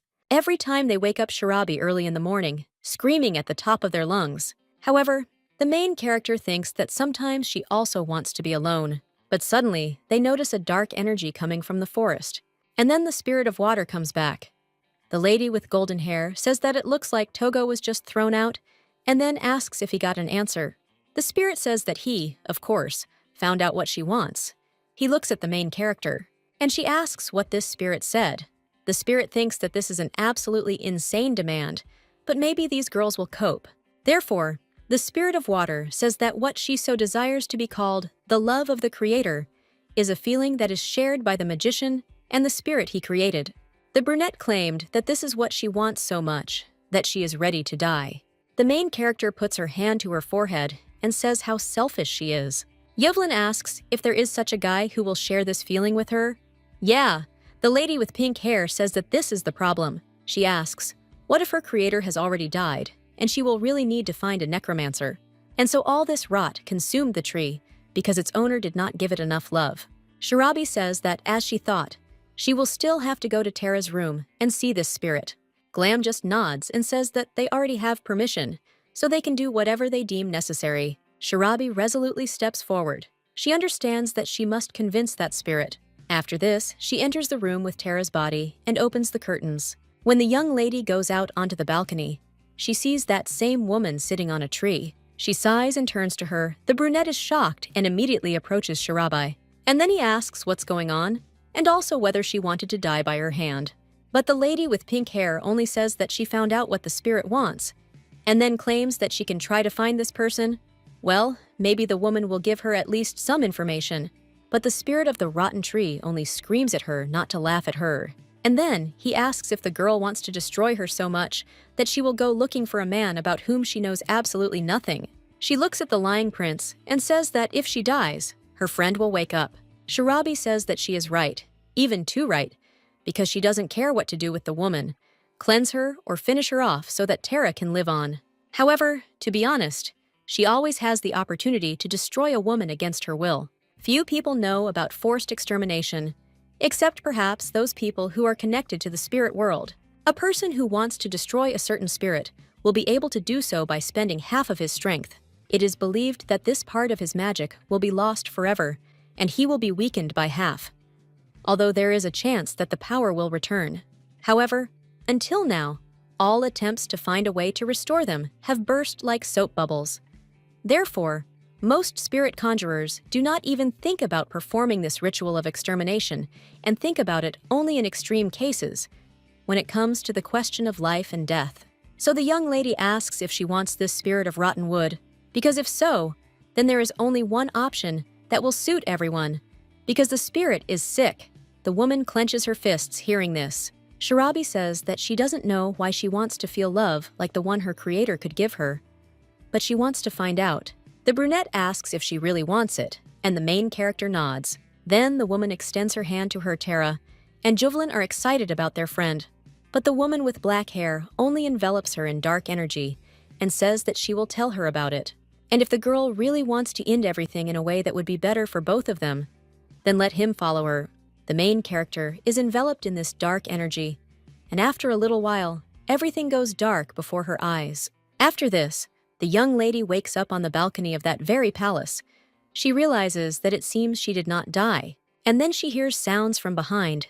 So the girl heads into the corridor. As she walks down the stairs, she thinks it looks like the building where Tara is, only everything looks a little different there. Then the girl sees energy coming from the doors, so she heads to the garden. There she sees a young man with brown hair. He greets the guest of the garden, and then, when he leaves, he puts his hand to the tree and uses his power. The main character watches this from behind the door. She looks at that tree and realizes that it is that very rotten tree. The girl thinks that it was once so beautiful and asks how so, but she immediately comes to the realization that her voice is heard in this world. The young man turns around and then goes to the door. When he enters the building, he sees the main character there. The guy is surprised and asks if it is a spirit, and the main character understands that he just called her a spirit. The girl wonders if he knows her, but the brown-haired man only admires. He examines the young lady from all sides and says that this is the pink-haired spirit. He asks what flower she came from, or if she is a free spirit of nature. The main character thinks that, by the way, this guy is very noisy. The young man turns around and sighs, saying that he definitely didn't create someone like her. Shirabi understands that the guy is fine without her answers. He turns around and says that he thinks she doesn't have any special abilities, after which he gets down on one knee and turns to the heavens. The guy says that the day has come when he met the spirit of nature. The main character relaxes a little and asks if he is a spirit caster. The young man says that she guessed correctly, also claiming that he is the court sorcerer, and his name is Caliph. The guy shakes her hand and says it's nice to meet her, but the main character's gaze falls on something else. She sees a tree with pink petals there. The young man says that the girl is probably a tree spirit, not a flower spirit. He approaches the rose tree and says that he hasn't seen it bloom for a long time. He also claims that the lady with pink hair looks very much like a blooming bud. The main character doesn't understand what the hell is going on, because in this world, there was no Korean cherry until she created it. And besides, Caliph Sav. This is the name of a spellcaster who lived several centuries ago. He was very famous among his colleagues. The guy even wrote his own autobiography to share his knowledge with others, especially with those like her, spellcasters who can understand the spirits of plants. Apart from this book, there is practically no information left about him. The main character turns to him and says that she has a question. The guy claims that it looks like she was just born and is interested in a lot of things, but he asks what the girl would like to know. The young lady claims that he said he didn't create her, and therefore assumed that she was unlikely to have any special power, so she asks what that means. The guy approaches the tree and claims that he has been taking care of it lately. After this, his spirit appears from the tree. The main character understands that this is the same woman from the rotten tree, and the guy says that the spirit living in him has two abilities at once. The first is the gift of showing what she herself has seen, and the second is to allow another person to personally experience the events of her life. Shirabi realizes that she can also grow trees. However, spirits have never had any special abilities before. Her two abilities are quite similar, but they are different at their core. It turns out that the main character was able to get there thanks to her powers. She is pulled out of her thoughts by Caliph's voice. The guy claims that he will go and return tomorrow. He also says that then they can all have fun together and says goodbye. After this, Shirabi and the woman made of wood are left alone. The lady with green hair addresses the main character. She says that the Caliph said that the girl was recently born. The main character remembers that moment and realizes that the woman heard their conversation. And the spirit of the tree only continues and says that if she suddenly wants to ask something, who can contact her at any time, because now it is spring, so she never sleeps. The lady with green hair looks at the tracks and says that the Caliph also promised to come every day. The main character leans against a tree and yawns. She thinks that she also wants to sleep. Looking at the world through the eyes of spirits, she realized some things. They cannot go far from their tree, and their time flows incomparably faster than human time. But all they can do is simply stay in place. until someone calls them when spring comes. The main character wakes up. She stretches out from sleep, but when she turns around, she sees that same lady behind her. She looks very upset. The woman says that Caliph still doesn't come. The main character asks how long he has been gone and thinks how much time has passed. The green-haired woman asks what she's talking about and whether the girl wasn't waiting for him. The main character says that it was winter and she was sleeping all the time. But the woman just grabs her hands and asks how this is even possible, because she is the spirit of nature. But suddenly, a person approaches them from behind. The woman with green hair turns around, and when she sees him, she immediately smiles. She joyfully cries out the name Caliph, and then immediately runs to him and hugs him. The guy apologizes because he said he promised to visit them more often. The tree spirit says that everything is fine, because he will come more often from now on. The girl asks if this is true. The main character, looking at him in shock, understands that from the side of the spirit, who has been living for hundreds of years, people die too early. The Caliph says he is there today to give them one last gift. The main character, horrified, understands what he is talking about and comes a little closer. And the man uses his powers and various plants immediately sprout in the garden, after which the guy falls down lifeless. The woman with green hair cannot hold back her tears. She cries in despair, because Caliph was the most important person in her life. The main character understands her pain, but even after that, time continued to pass. Unlike other spirits in nature, the one created by the Caliph could not fully accept his death. When two guys were walking in the garden, they noticed a black tree. One of them asked if it was a tree of anger. He came closer to it and said that he would not be able to bring it back to life, and perhaps insects had started up in it and eaten it from the inside. The guy asks if it wouldn't be better to just cut it down without waiting for spring. The other guy agrees with him, but notices something strange. He tells his friend that his hand has turned black. The blonde does not understand at first what his colleague is talking about, but then he turns and puts his eyes on his hand. But while he is doing this, the spirit of the rotten tree appears behind him. The boys are scared by this and immediately start running away, but their attempts are in vain. All efforts to get rid of this tree were unsuccessful. Be it fire or poison, this was the case with every capable person's attempts. The spirit of the rotten tree realized that no one understood how she felt about losing her master. Even those brats he raised just forgot about him. The girl wonders if this is even possible here, and how after losing the owner, one can continue to live as if nothing happened. But one day she felt someone walking in the garden. She turned around to look, and it turned out to be Prince Terra. The guy was walking through the forest with his servants. The young man claimed that he wanted this palace because he liked the local garden. Glem turns to His Highness and says that it is quite dangerous there, but the prince does not listen to him and says that the trees in this garden are familiar to him, and they are similar to those that were in the mansion where he and his brother lived for some time. After which, the main character watches as the guy enters his new palace. The spirit of the rotten tree says that the girl has also lived there for quite a long time. The woman comes down from the tree. She says she doesn't want to be there anymore. Sacrificing someone, she says that the lady with pink hair, other plants around her and other people are suffering from her. The woman says that if the girl is also a spirit that has existed for several centuries, then she asks if she can finish her off before she becomes even more annoying. The main character asks what she's talking about. The woman says that she's forcing her to do this because it will reflect badly on her, but people will continue to try to get rid of her. So in any case, the woman will not be able to hold out for long. The spirit of the rotten tree says that if they all fail or give up, then nothing will work out. The main character looks at the woman.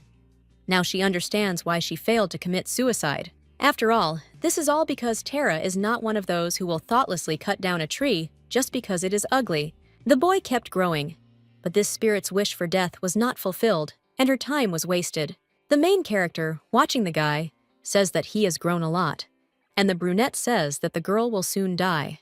The main character asks what she's talking about, but the spirit of the rotten tree tells her to look at her hands. But suddenly, she hears someone heading towards the garden. The servant asks where His Majesty is going, and the guy claims that he will take a short walk and will be back soon. Then the woman says that that boy, if they call him a prince, then he has some significance for the people. She claims that then people will want to get rid of her without any problems, even if it means sacrificing only them.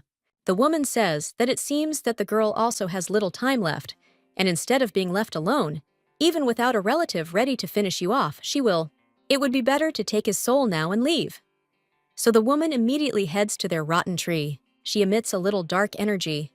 The prince, feeling it, thinks where this sweet smell comes from.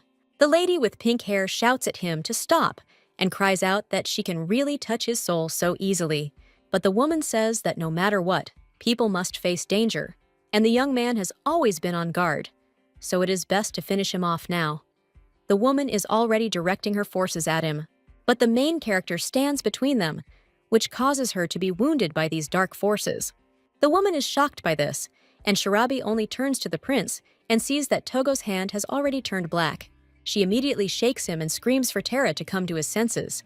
She asks if he wanted to die, but then says that if he really is no longer alive, then let him come to his senses quickly. The young man looks at his hand and asks what is happening. The main character continues to scream and tells him to quickly get out of this body and go to her. The guy is shocked at first, but still does as she says. Soon the servants run up to His Highness the Prince. The main character grabs the lady with black hair. She cries out to the prince about the Shirabi flower garden. The girl begins to dissolve and tells him to be sure to remember about Shirabi's flower garden. After this, the young lady wakes up on the couch. She gets up and looks at where she is now. But the first thing she sees is His Highness the Crown Prince. The guy asks if she's awake, and then he says that the girl manages to sleep even in such cold weather. He claims that he wanted to take her to the bedroom, but there were too many people who could notice. The main character shakes off her dress and says that it's okay. Apparently because the sofa is made of good material, her lower back doesn't hurt. She smiles and says that it seems like it's better than the bed in her house. After which, the girl heads to the door, and the prince asks if she is leaving already, and if so, when will she come again? The main character turns around and says that she needs to find out something, but nevertheless, she will drop in to see him within the week. The guy with ruby hair asks if she will come over with that girl. He then raises his hand to call the servant. Glam comes and tells His Highness that he is listening. The Crown Prince tells him to act according to the situation, and at the same time, assign a knight to the young lady to accompany her to the appointed place. The servant says that it will be done. After this, when the young lady walks down the corridor, she sees a familiar knight there. He greets Milady with a smile, after which he leads her to her shop. The main character thanks Togo for accompanying him and wishes him a safe journey. The golden-haired lady asks who that guy is, and Shirabi replies that he is a knight they are slightly familiar with. But the main character claims that this is not the case, because when she entered, she noticed an extremely unpleasant man standing in front of the door, so she asks who it is. The lady with golden hair turns around and says that it was quiet there for a while the Imperial Knight was here. But it seems that the man came to Shirabi. The main character asks if it is her, and Yuvlin answers that yes, and it is most likely a client of the flower garden. The main character says that the garden is now, but before she can finish speaking, she hears someone banging on the door. The man knocks with all his might and screams for the girl to quickly open the door. He screams that he knows perfectly well that there is someone there, and then she shouts that the client is waiting outside, and she has the nerve to pretend that she doesn't know anything, after which he loses his temper and kicks down the door. The main character is shocked by this. She realizes that that freak broke the door, after which she immediately opens the door and asks what he allows himself to do. The guy screams that no matter how much he called, no one bothered to answer. Shirabi is also furious. She says that there must have been an announcement that they were temporarily closed and not working. She says that you can't barge in like that. But the man just laughs and says, doesn't he know that her client is the king himself? The main character thinks how impudent he is. She says that, however, in her store she is the queen. The girl looks at his patch and says that because he thoughtlessly broke into a closed store, it can be considered an attempted robbery, and the fact that he broke the door is also an encroachment on private property. Besides, the guy is not a regular customer. She asks if he is an employee of Count Pripania. Shirabi asks if he could guess that there is a separate way to contact noble families with whom trade is regularly conducted. The man doesn't know what to answer to this, and the main character says that no matter how noble the family is, if they enter in this way, then there can be no talk of any offer of cooperation. The girl turns around and says that she will tell the butler about today's incident, so that he should be more careful in the future. People start whispering. One of them says that the similar cost of the damaged door will be charged to that family. The girl closes the door and says that the garden will reopen next week, so even if they are in a hurry, she would appreciate it if they came at that time. The lady with pink hair says that she needs to get this all sorted out quickly and get the business back to normal. She sits down on the table and says that annoying authorities and spies are showing up there. The lady with golden hair asks what spies are we talking about? Shirabi looks at her and remembers something about it. A little while ago, in the royal palace, she met a knight with purple hair, and he greeted my lady. The main character happily says that they haven't seen each other for a long time, and then she apologizes for that incident at the festival. The knight places his hand on her head and says that everything is fine because he was told that the young lady had fainted. He offers to talk to the main character on the way because he must protect her, and he also just wants to ask her about something. On the way, the young lady asks what he wanted to ask her, and the guy thinks for a bit. And then he asks if the young lady were offered to go to another country, what would she do? Shirabi asks if he's talking about spies, and then asks which country exactly. The guy says that this is the quality of his assumption. But, for example, what about the Virabi's empire? The lady with pink hair notes that he is speaking too specifically, but the young man claims that he was merely setting an example, since Milady is very talented. Now the main character is sitting in her chair and saying that it was just one thing. She says she hasn't opened a store for a long time, so that man isn't the only one who's unhappy about it. The lady with the golden hair says the point is that this is not the last flower garden in the area. People who are going to outsource the work have already found a suitable gardener. Those who will be waiting for the store to open are probably hoping that she will be able to somehow handle their errands. The main character opens the door and decides to end it as quickly as possible. When she enters the garden, she is immediately met by fairies. They ask Shirabi if something happened. The main character simply turns to them and asks if they are by any chance suffering from a lack of love. But the fairies only ask what it is. The lady with pink hair thinks how to explain it. She asks the fairies if they know the rotten tree that is in the imperial palace. She says that she means the doha of that tree. After that, the main character explains the whole situation. The fairies say that she should have explained it step by step from the very beginning, because how would they know when a girl suddenly talks about some kind of lack of love? But the girl just screams that even if she explains it in dog language, they still won't understand. But the fairy only looks at each other and thinks what dog-like means. The main character puts her hand on her forehead and decides to just keep quiet. But one of them says that one way or another, perhaps her guess about the lack of love is correct. The girl said that the spirit that was born in the hands of the caliph has two abilities. If that's the case, then he probably wanted more attention than others. If it is a spirit born in the hands of a person, then the stronger it is, the deeper its connection with the elemental. However, for this spirit, human life is too short. Therefore, even after the death of the owner, he will not be able to come to terms with this. Maybe it was because she wondered if she would find him again if the guy was destined to be born again. Then Shirabi asks what she should do, but the fairy with a serious expression tells her to get rid of her. After all, the girl said that such a powerful spirit needs love so much that he is ready to kill himself. If she takes part in this, the lady with pink hair may also die. The main character becomes a little depressed and says that she also wants to leave. But there are reasons why it is impossible. Besides, she can't leave her because the woman is very similar to them. The fairies are shocked by this. The main character told her to stop. But even these little spirits that are in flower pots know what the spirit of a rotten tree has to endure, because they had exactly the same heart to care for the master, who woke them up and raised them. The fairy says that Shirabi can leave on her own.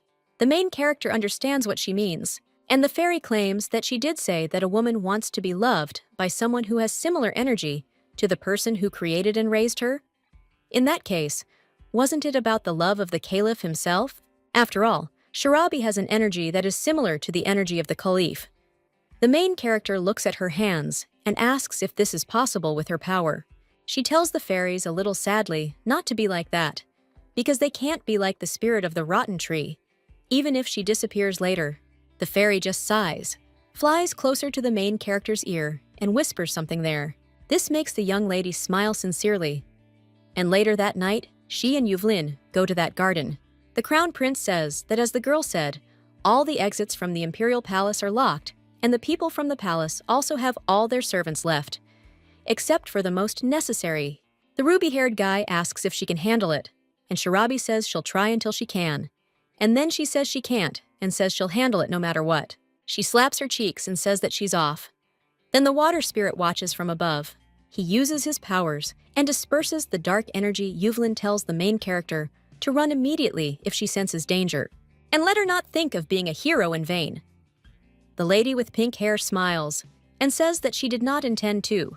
The girl asks if she is not one of those who only does good for others. Then she looks forward and thinks that she will be okay, because she promised Tara that she would definitely come back. Suddenly, a lady with black hair appears.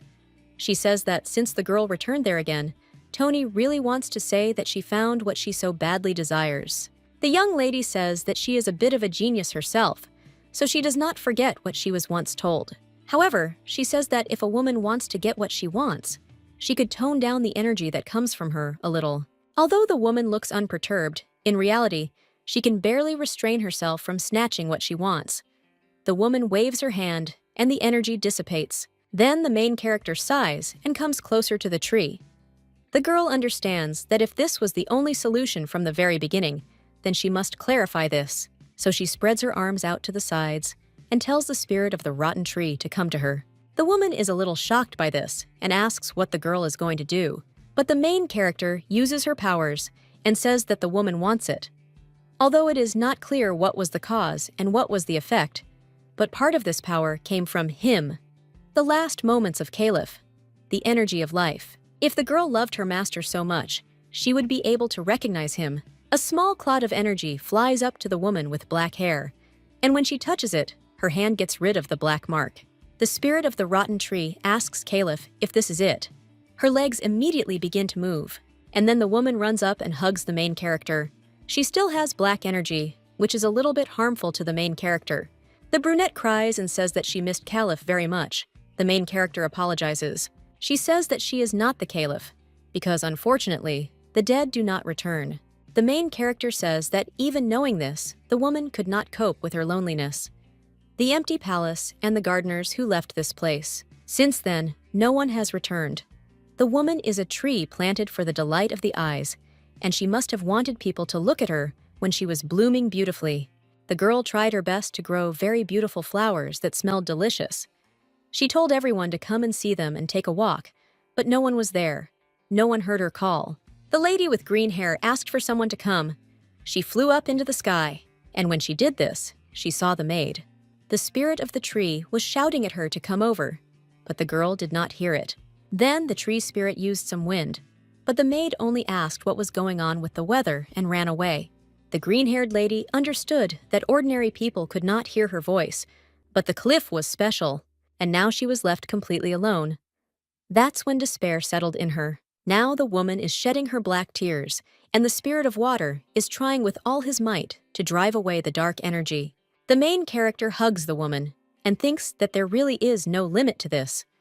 The girl thought that it would be hard, but she does not understand how long it will last. The spirit of the rotten tree says that just a little bit more, and the main character wonders what she is talking about. But then he sees that the young lady's hair is starting to return to normal. After that, she says with a smile on her face that they should have met earlier. The main character says that if the girl is destined to be reborn, she hopes that the spirit of the tree will then grow in love. The young lady knows that there is no other life for beings like spirits, but she could not say anything else. Shirabi thinks that if you don't count her origin, then her life is too much. The young lady says that it is time for them to go now, as the woman with green hair has been there too long. The tree spirit thanks the main character with a sincere smile and then disappears forever. After this, Yuvlin approaches the young lady. She says that it wasn't that difficult, and then asks if Shirabi is okay. But the girl just falls to the floor. The lady with golden hair screams her name, but everything swims before the main character's eyes. A few years ago, when Shirabi was working in a mercenary unit with Yuvlin, it was then that the decision was made to become a gardener and open a flower shop. But in those days, another important event happened. The main character was trying to cut one of the branches of a bush. She put all her strength into it, but this only caused the scissors to break. The main character was shocked by this. She didn't understand what to do with it and whether it could be fixed. But after a little while, She had been standing in the middle of the square for more than an hour. The young lady wondered where she was at all. It seems to her that last time she saw a forge on the right side of the road, but now there is no one at all in that place. The girl thinks that she has been walking the streets for so long that she no longer remembers the way back. So the young lady found herself in a foreign land. She understands that only she could get lost in the woods. But suddenly, someone puts a hand on the girl's shoulder, and this frightens the little girl. However, when she turns around, she sees a young man with brown hair there. He apologizes to the baby and says that she must have been scared. The guy asks if she is okay. He claims that he simply saw that the girl continued to stand in one place and asked if she was lost. He says that the little girl is also carrying around such huge scissors, so he asks if it's too heavy for her, and then offers his help. The main character says that it's not hard for her at all, and the guy just smiles. After this, the girl finally decides to ask if he knows where the forge is. Then the guy takes her to the building where the blacksmiths work. The girl looks around, and when they come in, one old blacksmith asks what happened to Matthew there and whether he broke his ball again. But the young man says that it is not so at all. He puts the main character ahead of himself and claims that today, this girl was desperately wandering along the road, so he brought her from there because she has some business to do. The man approaches her and asks the little girl why the forge. The main character is a little embarrassed, and then she shows the blacksmith the broken scissors. Matthew watches her from behind. That was their first meeting. A little while later, the main character only tells Matthew to bring her some water. The guy pours water into a glass and hands it to Shirabi. When the main character drinks it, she finally feels alive. The young man says that she is also having a hard time and asks if it would not be better to earn some money and pay off all the debts as soon as possible, rather than suffer while in this situation. Shirabi says that it would be fine if this debt amounted to a few pennies, but the amount exceeds 6,000 gold. So the young lady does not understand how she can implement all this. But the guy only says that if he were with her, he would be able to do it, because the once ruined garden sparkled with new colors in just 2 months thanks to hers. The young man claims that his girlfriend will definitely be able to become a world-famous gardener. The girl says that the boy will definitely get stung by a bee someday, and the boy only asks if it is a curse. But Shirabi replies that he speaks as if his teeth are smeared with honey. The boy just giggles and then picks one purple flower and puts it behind the ear of the lady with pink hair. He also asks how old the girl is. The main character realizes that they have known each other for 2 months, but she still hasn't told him her age.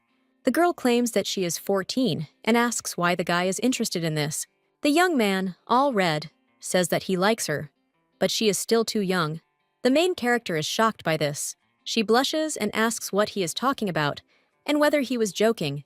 She then tries to catch up with him and asks him to say that he is joking, but the guy only says that who knows whether he is joking or not. This was Shirabi's first memory of someone sincerely confessing their feelings to her. Although only childhood memories are associated with him, the young lady clearly remembers how they quarreled. She remembers how a guy asked her to marry him when she grew up. There were no ways to earn money back then, and a debt of 6,000 gold lay on her shoulders like a huge boulder, so she couldn't even think about accepting someone's feelings. Now the girl thinks whether she would have answered differently if she had known that she would be able to pay off the entire debt and save money. Yuvlin can stand next to her and point to his open mouth, and the main character feeds her cake. When the lady with golden hair enjoys it, he asks what the girl is thinking about. The main character says that it was nothing like that, and she just remembered the past. Yuvlin just laughs and asks what she remembered, and if she was really thinking about Matthew, Shirabi blushes and says that, of course not. Tara is interested in this and asks who Matthew is. The golden-haired lady asks Tara if he knew that Matthew was their Shirabi's first love. The main character at that moment screams that everything is wrong, and the guy was unrequitedly in love with her. Yuvlin asks if the two of them didn't spend too much time with each other, although they were working at that moment. Tara just turns around and says that it is true. At that moment, one thought appeared in the main character's head. Looking at Tara's profile, she wondered if there was anyone she could like right now.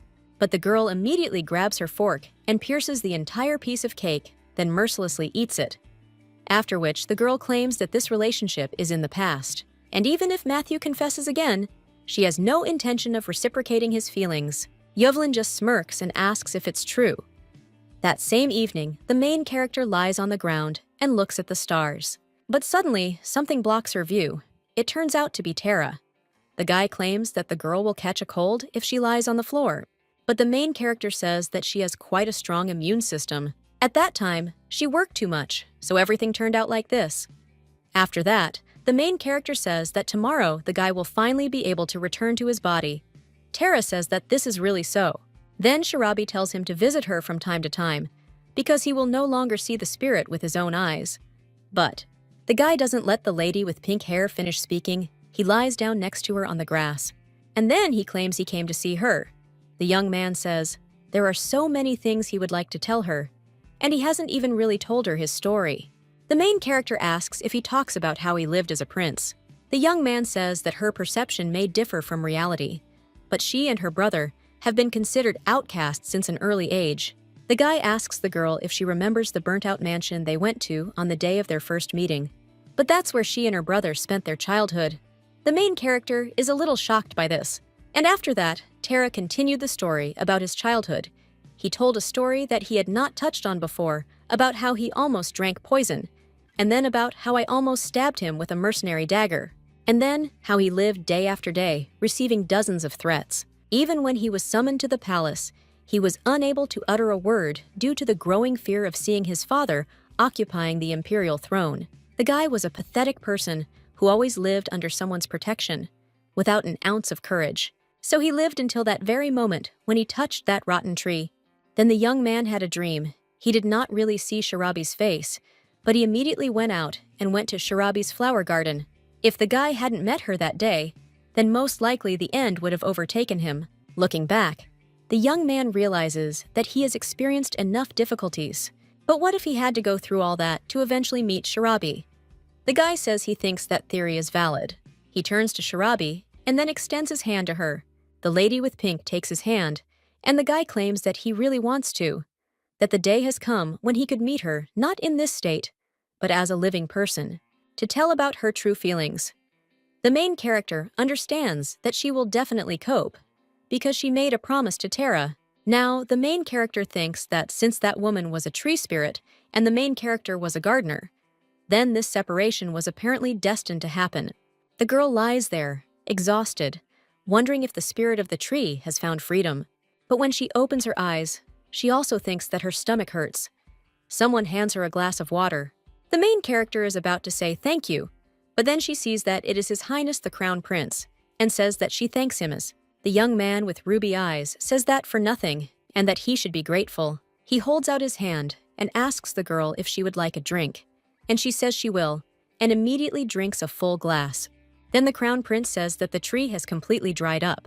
The main character says that all this is because the spirit left him, and most likely flowers will never bloom on that tree again, and leaves will not appear. Shirabi crumples the glass in her hands and asks if they will cut down that tree. His Highness says he doesn't know, because if it doesn't cause any more trouble, it doesn't matter to him whether it's cut down or left. Besides, he's not the owner of this palace, and Tara will decide what to do with it. Then the main character remembers something important. She asks how long she lay unconscious, and how Tara is. The guy with ruby hair only says that he sent a doctor to him, and if you think about it, then it's time to slowly come to his senses. He asks if they should go and visit him, while the young man lies in his chambers. But suddenly, he begins to come to consciousness. The guy understands that he has apparently already completely returned to his body. He has not felt this pain for a long time. But when he looks forward, he sees that during the time he was lying there, his bangs have noticeably grown. And then he remembers that Shirabi had insistently ordered him not to go inside. That's why he was outside the imperial palace. But a little while later, he noticed a flash of green energy. He didn't return immediately after that. The young man tries to get out of bed and go to Shirabao, but then he falls down. At that moment, he hears someone heading down the corridor. It turns out to be the Crown Prince. The guy is holding Shirabi in his arms, after which he sits her down on a chair and asks if the girl hasn't been using her powers for 2 months. So he suggests that she sit down, since it is likely that she will get dizzy. Tara feels a little awkward and sits back down on the bed. The ruby-haired boy says that they are both very tired, so they shouldn't talk for too long. Then the Crown Prince turns around and says that he is leaving. Tara and Shirabi are a little embarrassed, since they are now alone. The guy looks at the main character's trembling hands and immediately lowers his head, feeling guilty about it. But the young lady only calls out to him and says that she is not actually dead yet, but is full of strength and energy. So she asks if he can stop worrying so much already. The guy says that it seems that Shirabi's condition leaves much to be desired. The young lady asks why, but the guy asks if the energy of a person with such abilities can decrease so absurdly, because now he sees that the main character exudes the slightest bit of this energy.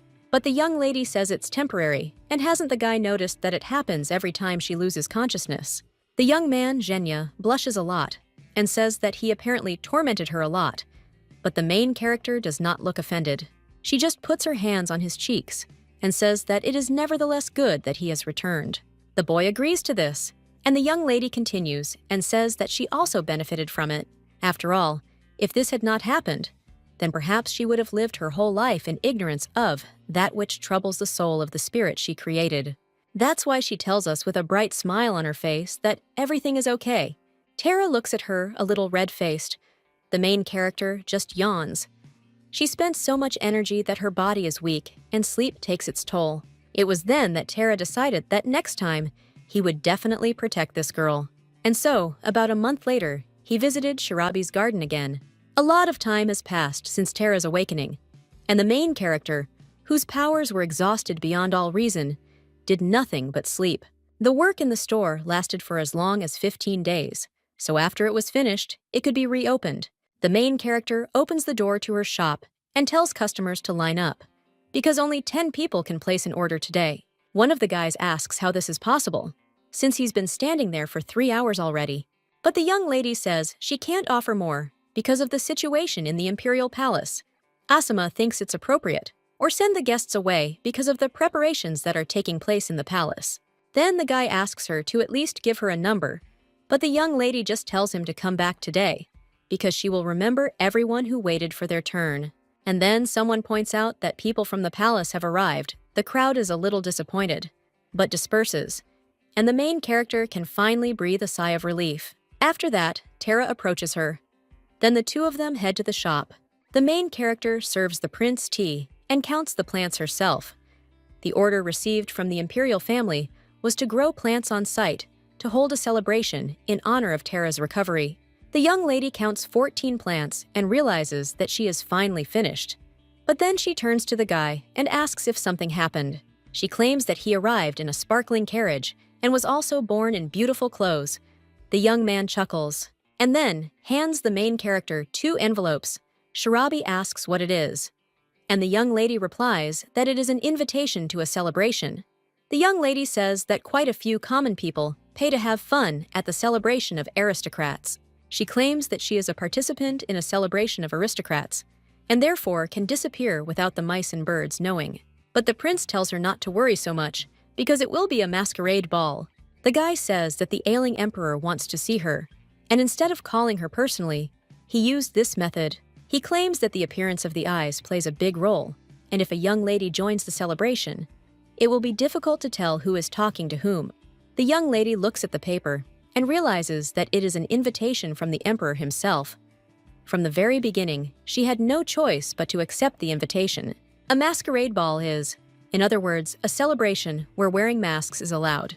When taking part in such an event, most aristocrats would never even think that an ordinary Shirabi, a girl from the people, was wandering around them. The pink-haired lady understands that this is obviously Tara's point of view, since she and the emperor have nothing in common. Therefore, if a girl comes to the palace and receives condemnation from people before him, it will no longer concern him. The guy sighs and tells the main character to take into account that this is an imperial order.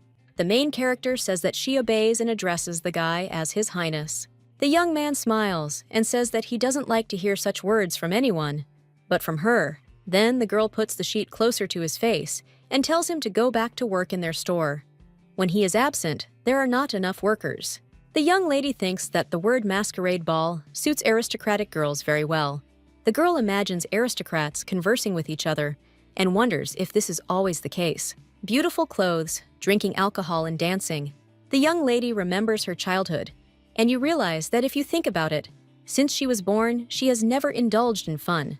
Shirabi calls out to Yuvlin from behind. She greets her, and then says that the prince has also come to see her. The girl points to an envelope in the hands of the lady with pink hair and asks what she has. And the main character says that she and she are invited to the Imperial Palace. After all, there will be a masquerade ball. Zero goes with golden hair and immediately snatches the sheet from his friend's hands, not letting her finish. She asks if she was invited too. The girl claims that the name Yuvlin is also present, and the prince is a little surprised by the girl's reaction. The lady with golden hair just turns around and asks if they have decided who they will transform into. But these two just shake their heads. Then Yuvlin says that in that case, they can leave it to her. The main character does not understand what she is talking about, and the girl only claims that she can make an excellent suit for her, even if you can't tell from looking at her, and for His Highness too. The guy claims that there are only 15 days left and asks if the girl will have time to sew 3 suits and even one for him. The lady with the golden hair says that half a month is quite enough. She runs away from the nightingale and says that she needs to start quickly. The main character doesn't understand why the girl is so excited, and then she turns around and asks the prince if it's hard for him to be there for a long time. The purple-haired boy says that no matter what, he will come again. Then he blushes a little and fidgets with his fingers, apparently thinking of something but can't decide. However, suddenly, the guy gets up from his seat and kisses the main character on the cheek. The young lady blushes like a tomato from this, because it caught her off guard. The boy leaves the shop and waves to Shirabi. That same day, a little while later, the main character goes out into the garden to water the flowers. But all she does is spill water on the path. The girl, apparently, is thinking about something. The main character thinks about Tara and that kiss on the cheek, and also about how he said that he would come again, because on the day of the ball, they would send a carriage. The young lady is still standing there like a vegetable. The swindler is whispering behind her. One of them asks the other if she finds their mistress a bit thoughtful. Not long ago, she worked tirelessly, but now she just stands there in a daze. Another fairy says that the girl started acting pretty weird when that purple-haired guy came back. They look at the main character and ask if she shouldn't bring him again. But the second fairy says that she heard that the guy is a principal, and if only they could do whatever their hearts desire. The lady with pink hair turns to the fairies, who respond and think about what the girl wants to ask them. But the main character, just a little blushing, asks if she should go to the Imperial Palace as a worker. The fairies are horrified by this and ask if she is lying, because if everything were as before, could anyone say something like that?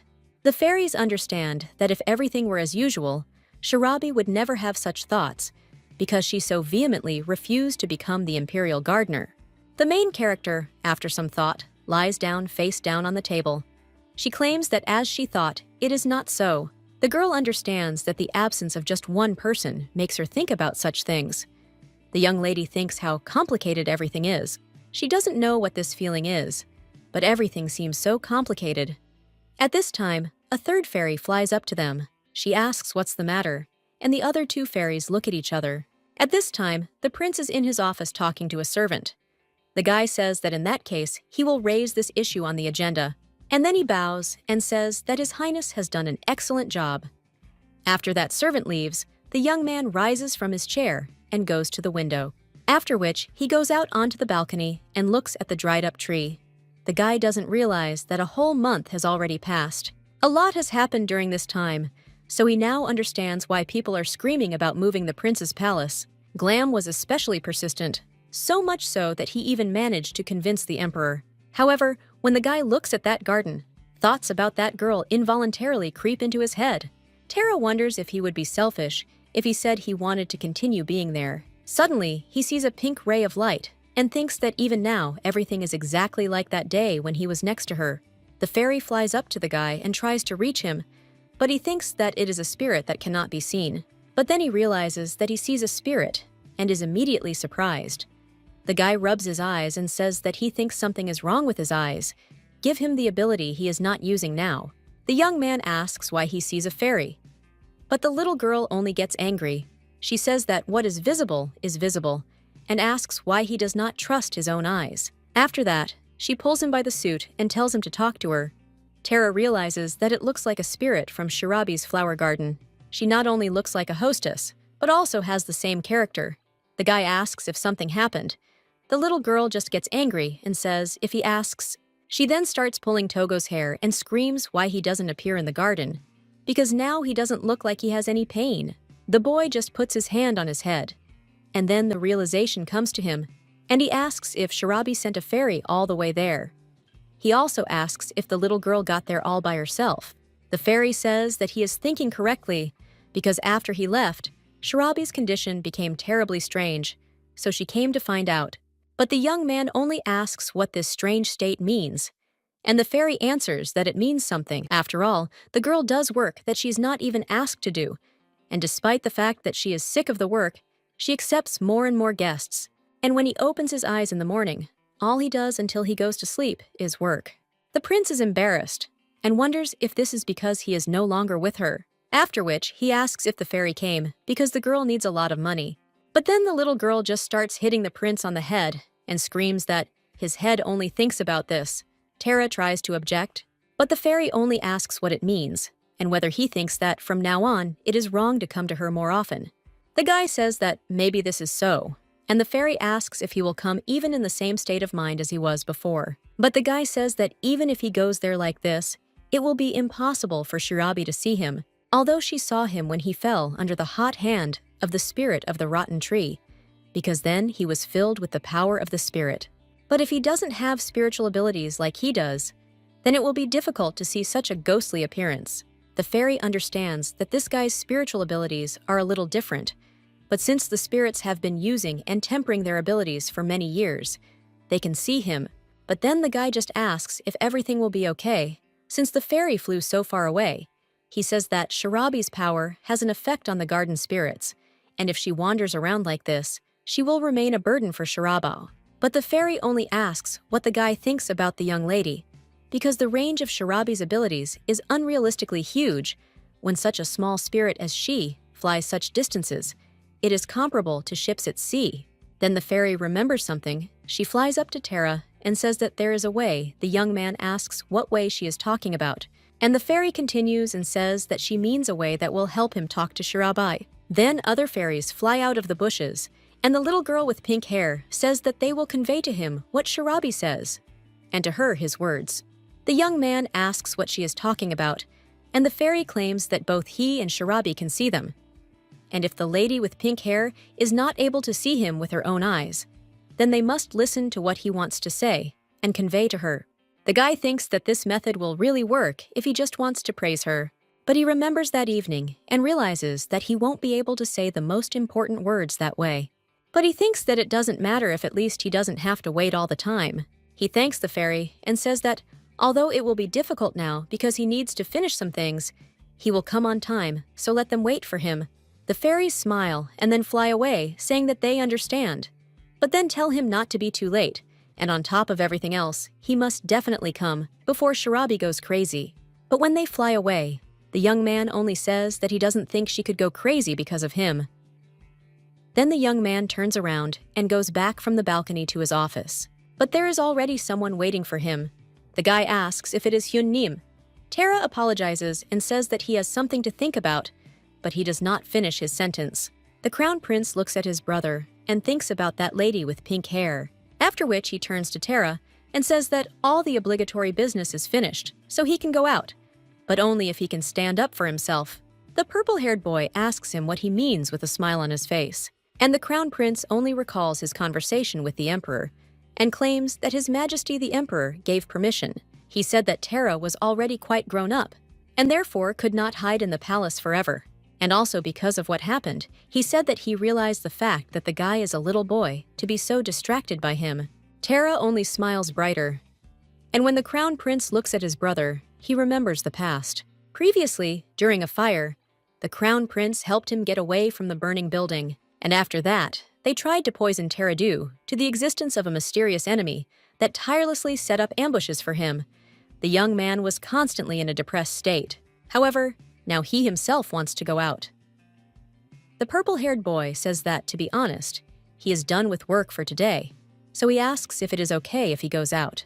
The ruby-haired guy sighs, picks up the documents, and tells him to come back after a more thorough examination. After this, they go down to the lower floor, and Tara says goodbye to her brother. The ruby-haired boy uses his ability and says that his brother has only one way to leave the imperial palace. Tara, with a smile on her face, says that she knows. And a few days later, it's time for the ball. The main character wanders around her garden and arranges plants. She curses Yevlin. The girl with the golden hair said that she couldn't work on a day like today because she had to dress the prince. And the young lady asked if this was the end, and then wondered if she should close the door. But someone called out to her from behind and asked her to wait. A little while later, the main character is heading in a carriage, and ordinary people, despite this, say that it looks like this carriage is going straight to the palace. The only one who can't calm down is the young lady sitting in it. The girl understands that her choice fell on something that evokes stronger feelings and at the same time is less remarkable. Yuvlin, holding a wig and dress in her hands, claimed that she was a perfect fit for the image of the main character of a cute fairy tale, and that the wig would also help hide her pink hair, which was too conspicuous.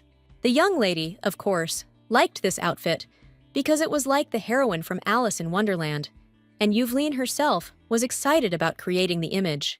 But the young lady thinks that getting involved in such an adventure right before the ball is a little dangerous. When the girl heads to the palace, the knights tell her to show their invitation. Well, one of the butlers says that he heard that this man was called by His Highness himself. Glam passes by, he sees the whole situation, and comes closer. The knight claims that he was told that this man was personally invited by His Highness. The main character says with a smile on her face that she is glad to see Glam. He freezes for a second, and then the realization comes to him. After which the man claims that he was waiting for her. His Highness is expecting a young lady, so they should pass quickly.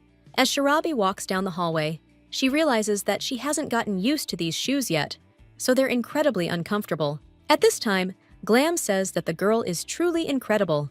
If it weren't for her voice, he wouldn't have recognized her. The main character says that she also admires Yuvlin's skill, because the girl simply made another person out of her. The servant asks if she is talking about that elementalist from a foreign land. And then, when they approach the door, the servant claims that the girl is there. He bows and says that there is still a little time left before the start of the celebration, so they will meet His Highness later at the ball venue. The main character thanks him for seeing her off, and then goes through that door. The young lady looks around, but suddenly her gaze falls on someone else. The girl sees a guy with ruby hair. Looking at him, she understands that this is the crown prince, but the girl is shocked by this. The guy smiles when he sees her and says how many years and winters it has been, and then asks how she's doing. The young lady recalls lying on the floor and claims that everything is fine now, but the appearance of His Highness. But he doesn't let her finish and says that Tara is now being dressed up by an elementalist. He touches his ears and says that he really doesn't know where this character is from.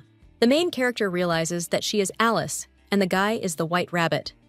The young lady wonders if Yuvlin is going to dress Tara as the characters from that opera. Then Shirabi looks at the crown prince and thinks that since this is a fairy tale from another world, he wears this suit without knowing what it is. But suddenly, the door swings open and Yuvlin cries out that this time it really is a masterpiece. The girl comes out with a young man dressed in tablecloths and says that the young lady's face formed the basis of the outfit, and she even applied makeup, so that she turned out to be a talented actress. Shirabi looks at her friend and says that means she is the Black Queen, and then asks why the guy is wearing a scarf. Yuvlin claims that this is a way to present a masterpiece to the world at the right moment. And at that moment, a rumor comes into the room, screaming for them to come in. The guy under the scarf addresses Shirabi. He claims that he heard from the spirits that her condition is strange, and then asks if the girl is okay. The main character understands what he is talking about and answers that it's not that anything happened, but she just thought that it was worth trying to live her own way. But then the main character asks what's wrong. The guy under the scarf is silent, and then he says that these are the funniest words he has heard from her in all the time they have known each other. Shirabi clenches his fist and says that this is not funny at all, so he shouldn't say that, because this scarf could fly off at any second. After that, they continue on their way. The young lady says that it seems that the prince is very busy lately. Tara claims that he is not even able to visit the nearest store, and he only knows that it is located very close to the imperial palace. The guy claims that he wanted to go there. The main character understands what he is talking about, so she says with a smile on her face that she will wait. After which they both enter the hall. The main character is in shock. She thinks that now she understands what the world of the aristocracy is like. The young lady realizes that there is money literally everywhere there. The girl takes a drink from the table, but when she turns around, the prince has already disappeared. The main character wonders where he went again. But suddenly, one of the servants cries out that His Majesty the Emperor has arrived. The main character looks at the man with red hair and realizes that this is Tara's father. She thinks how similar these two are. But then Shirabi meets His Highness's gaze. The young lady realizes that their gazes just met. The emperor goes out to the messenger and says that today's celebration is dedicated to the return of Tara. He says that the people are enjoying the celebration more than he thought, so he is very happy. The emperor raises his glass and says to have fun and not think about anything. The main character tries to step forward, but she immediately trips back over her shoe, and just as the young lady is about to fall, someone grabs her from behind. It turns out it's the crown prince. He says that the young lady is apparently not yet used to the shoes, and it seems that she has grown up. But the girl's health is not to be envied. The ruby-haired guy says that when she went to prison for falsely accusing her of putting a maid into eternal sleep, then Tara independently proved her innocence to His Majesty, so he knows her. Hunim says that the girl is the first person Tara has shown such great interest in, although communication with people is definitely not his strong point, because he is awkward and bad at expressing his feelings. But for her, he always does his best. His Highness pats the protagonist on the back and says that he just wants her to know, after which the main character heads towards a crowd of girls surrounding one guy. This young man turns out to be Tara. When he sees Shirabi, he immediately joins her, and then he approaches her ear and whispers something the next morning. The main character looks tired, but she immediately plunges her head into a sink full of water and thinks that the guy has definitely gone crazy. The lady with pink hair is racking her brains over the question of why he did this. She remembers how last night a guy came up to her and said that there were so many people there that it was awkward. He asked if she had ever thought about going outside. The young lady asked him what he was talking about. The young man says that if she doesn't want to go into the garden, then let them at least go out onto the terrace. The main character understands that he has bought her out. She says that she doesn't mind, because if they are stared at like that, then they definitely won't be able to have a normal conversation. Then the two of them go out onto the balcony. The fairies immediately surround the main character and ask if she has come out to get some fresh air. But the young lady is just a little angry and tells them that she told them to watch the house. The prince says that it seems the little girls have followed her, but after these words, the young lady is shocked. She immediately rushes at the guy. He smiles and asks what's wrong with her, but the main character says that she has the same question and asks if he was looking at a spirit just now. She immediately starts pawing at him, checking if he is alive, and then asks if he is dead. When the girl looks at his hands, she says that no matter how he said that, he wanted to see spirits. How could he turn so white? And the guy definitely looks like a living dead man. The young man only says that it's just makeup, but then he puts his hand on her face and asks her to stop, because he is completely alive and well. He looks at his hand and wonders if the powder Yuvlin used made his skin so pale. And then he looks at Shirabi and says that she has changed quite a bit too. Then he reaches out to her face and takes a strand of hair into his hands. The main character asks him if he likes her golden hair. The guy claims that there are many other ladies with light hair. At first, he thought it was terribly stereotypical and banal, but he claims that this color suits the main character very well. The young lady thinks that, of course, because they don't choose their own hair color. But the young man only pulls a strand of her hair to his face and kisses it. The main character is terribly embarrassed by this. She thinks about what happened and why she is behaving this way. The girl thinks that this is not the sound of her heart beating wildly right now. The young lady thinks why there is such an atmosphere and what to answer her. The guy just looks at her questioningly. The main character says that her throat is dry and she should probably drink something, after which he drinks a whole glass of wine in one gulp. Tara says that he doesn't know exactly why he started seeing spirits, but he thinks that it is because he was out of his body for a long time, and the more you use your abilities, the more they develop. The young man claims that he has been allowed to leave the palace. The celebration will soon be over, and things will more or less return to normal, and perhaps he will be able to return to the shop. Shirabi asks if he really wants to go to work, but the guy replies that he doesn't. And then the young gentleman comes up to her and says that he just wants to see her Shirabi remembers that Tara said that he wanted the day to come when he could meet her and confess his feelings while he was truly alive. The young lady looks at the prince and understands that today is the day when that very moment must come, so she immediately snatches the glass of wine from the guy's hands and drinks it in one gulp. The young man turns to Shirabi and says that it is alcohol. The main character, all red, says that she knows and asks if it is important now, and then puts the empty glass on the balcony railing. The girl then approaches Tara and asks Togo if he likes her. The guy looks away, all red, and then looks back. He says that everything is so, and the main character only asks if he says all this because the alcohol has gone to his head. The young man says that of course he drank, but only to gain courage, and now he is of sound mind. The main character is just thinking she has heard something like this before. Shirabi thinks how that guy felt back then. The young lady remembers all the events that happened to her. At first, it was her death and rebirth in another world as Shirabi's. Then the girl met many spirits, including Lifalea, and she had to say goodbye to some of them. After this, there was an incident with a rotten tree, and the spirit of which she saved from eternal torment. The main character clutches her dress and says she doesn't know. She claims her soul feels so empty when the guy isn't around. She wants him to be near. The girl thinks she doesn't want to say that her heart is fluttering, so she says she's not excited. The guy clenches his fists and says that he understands everything because the girl is only 19.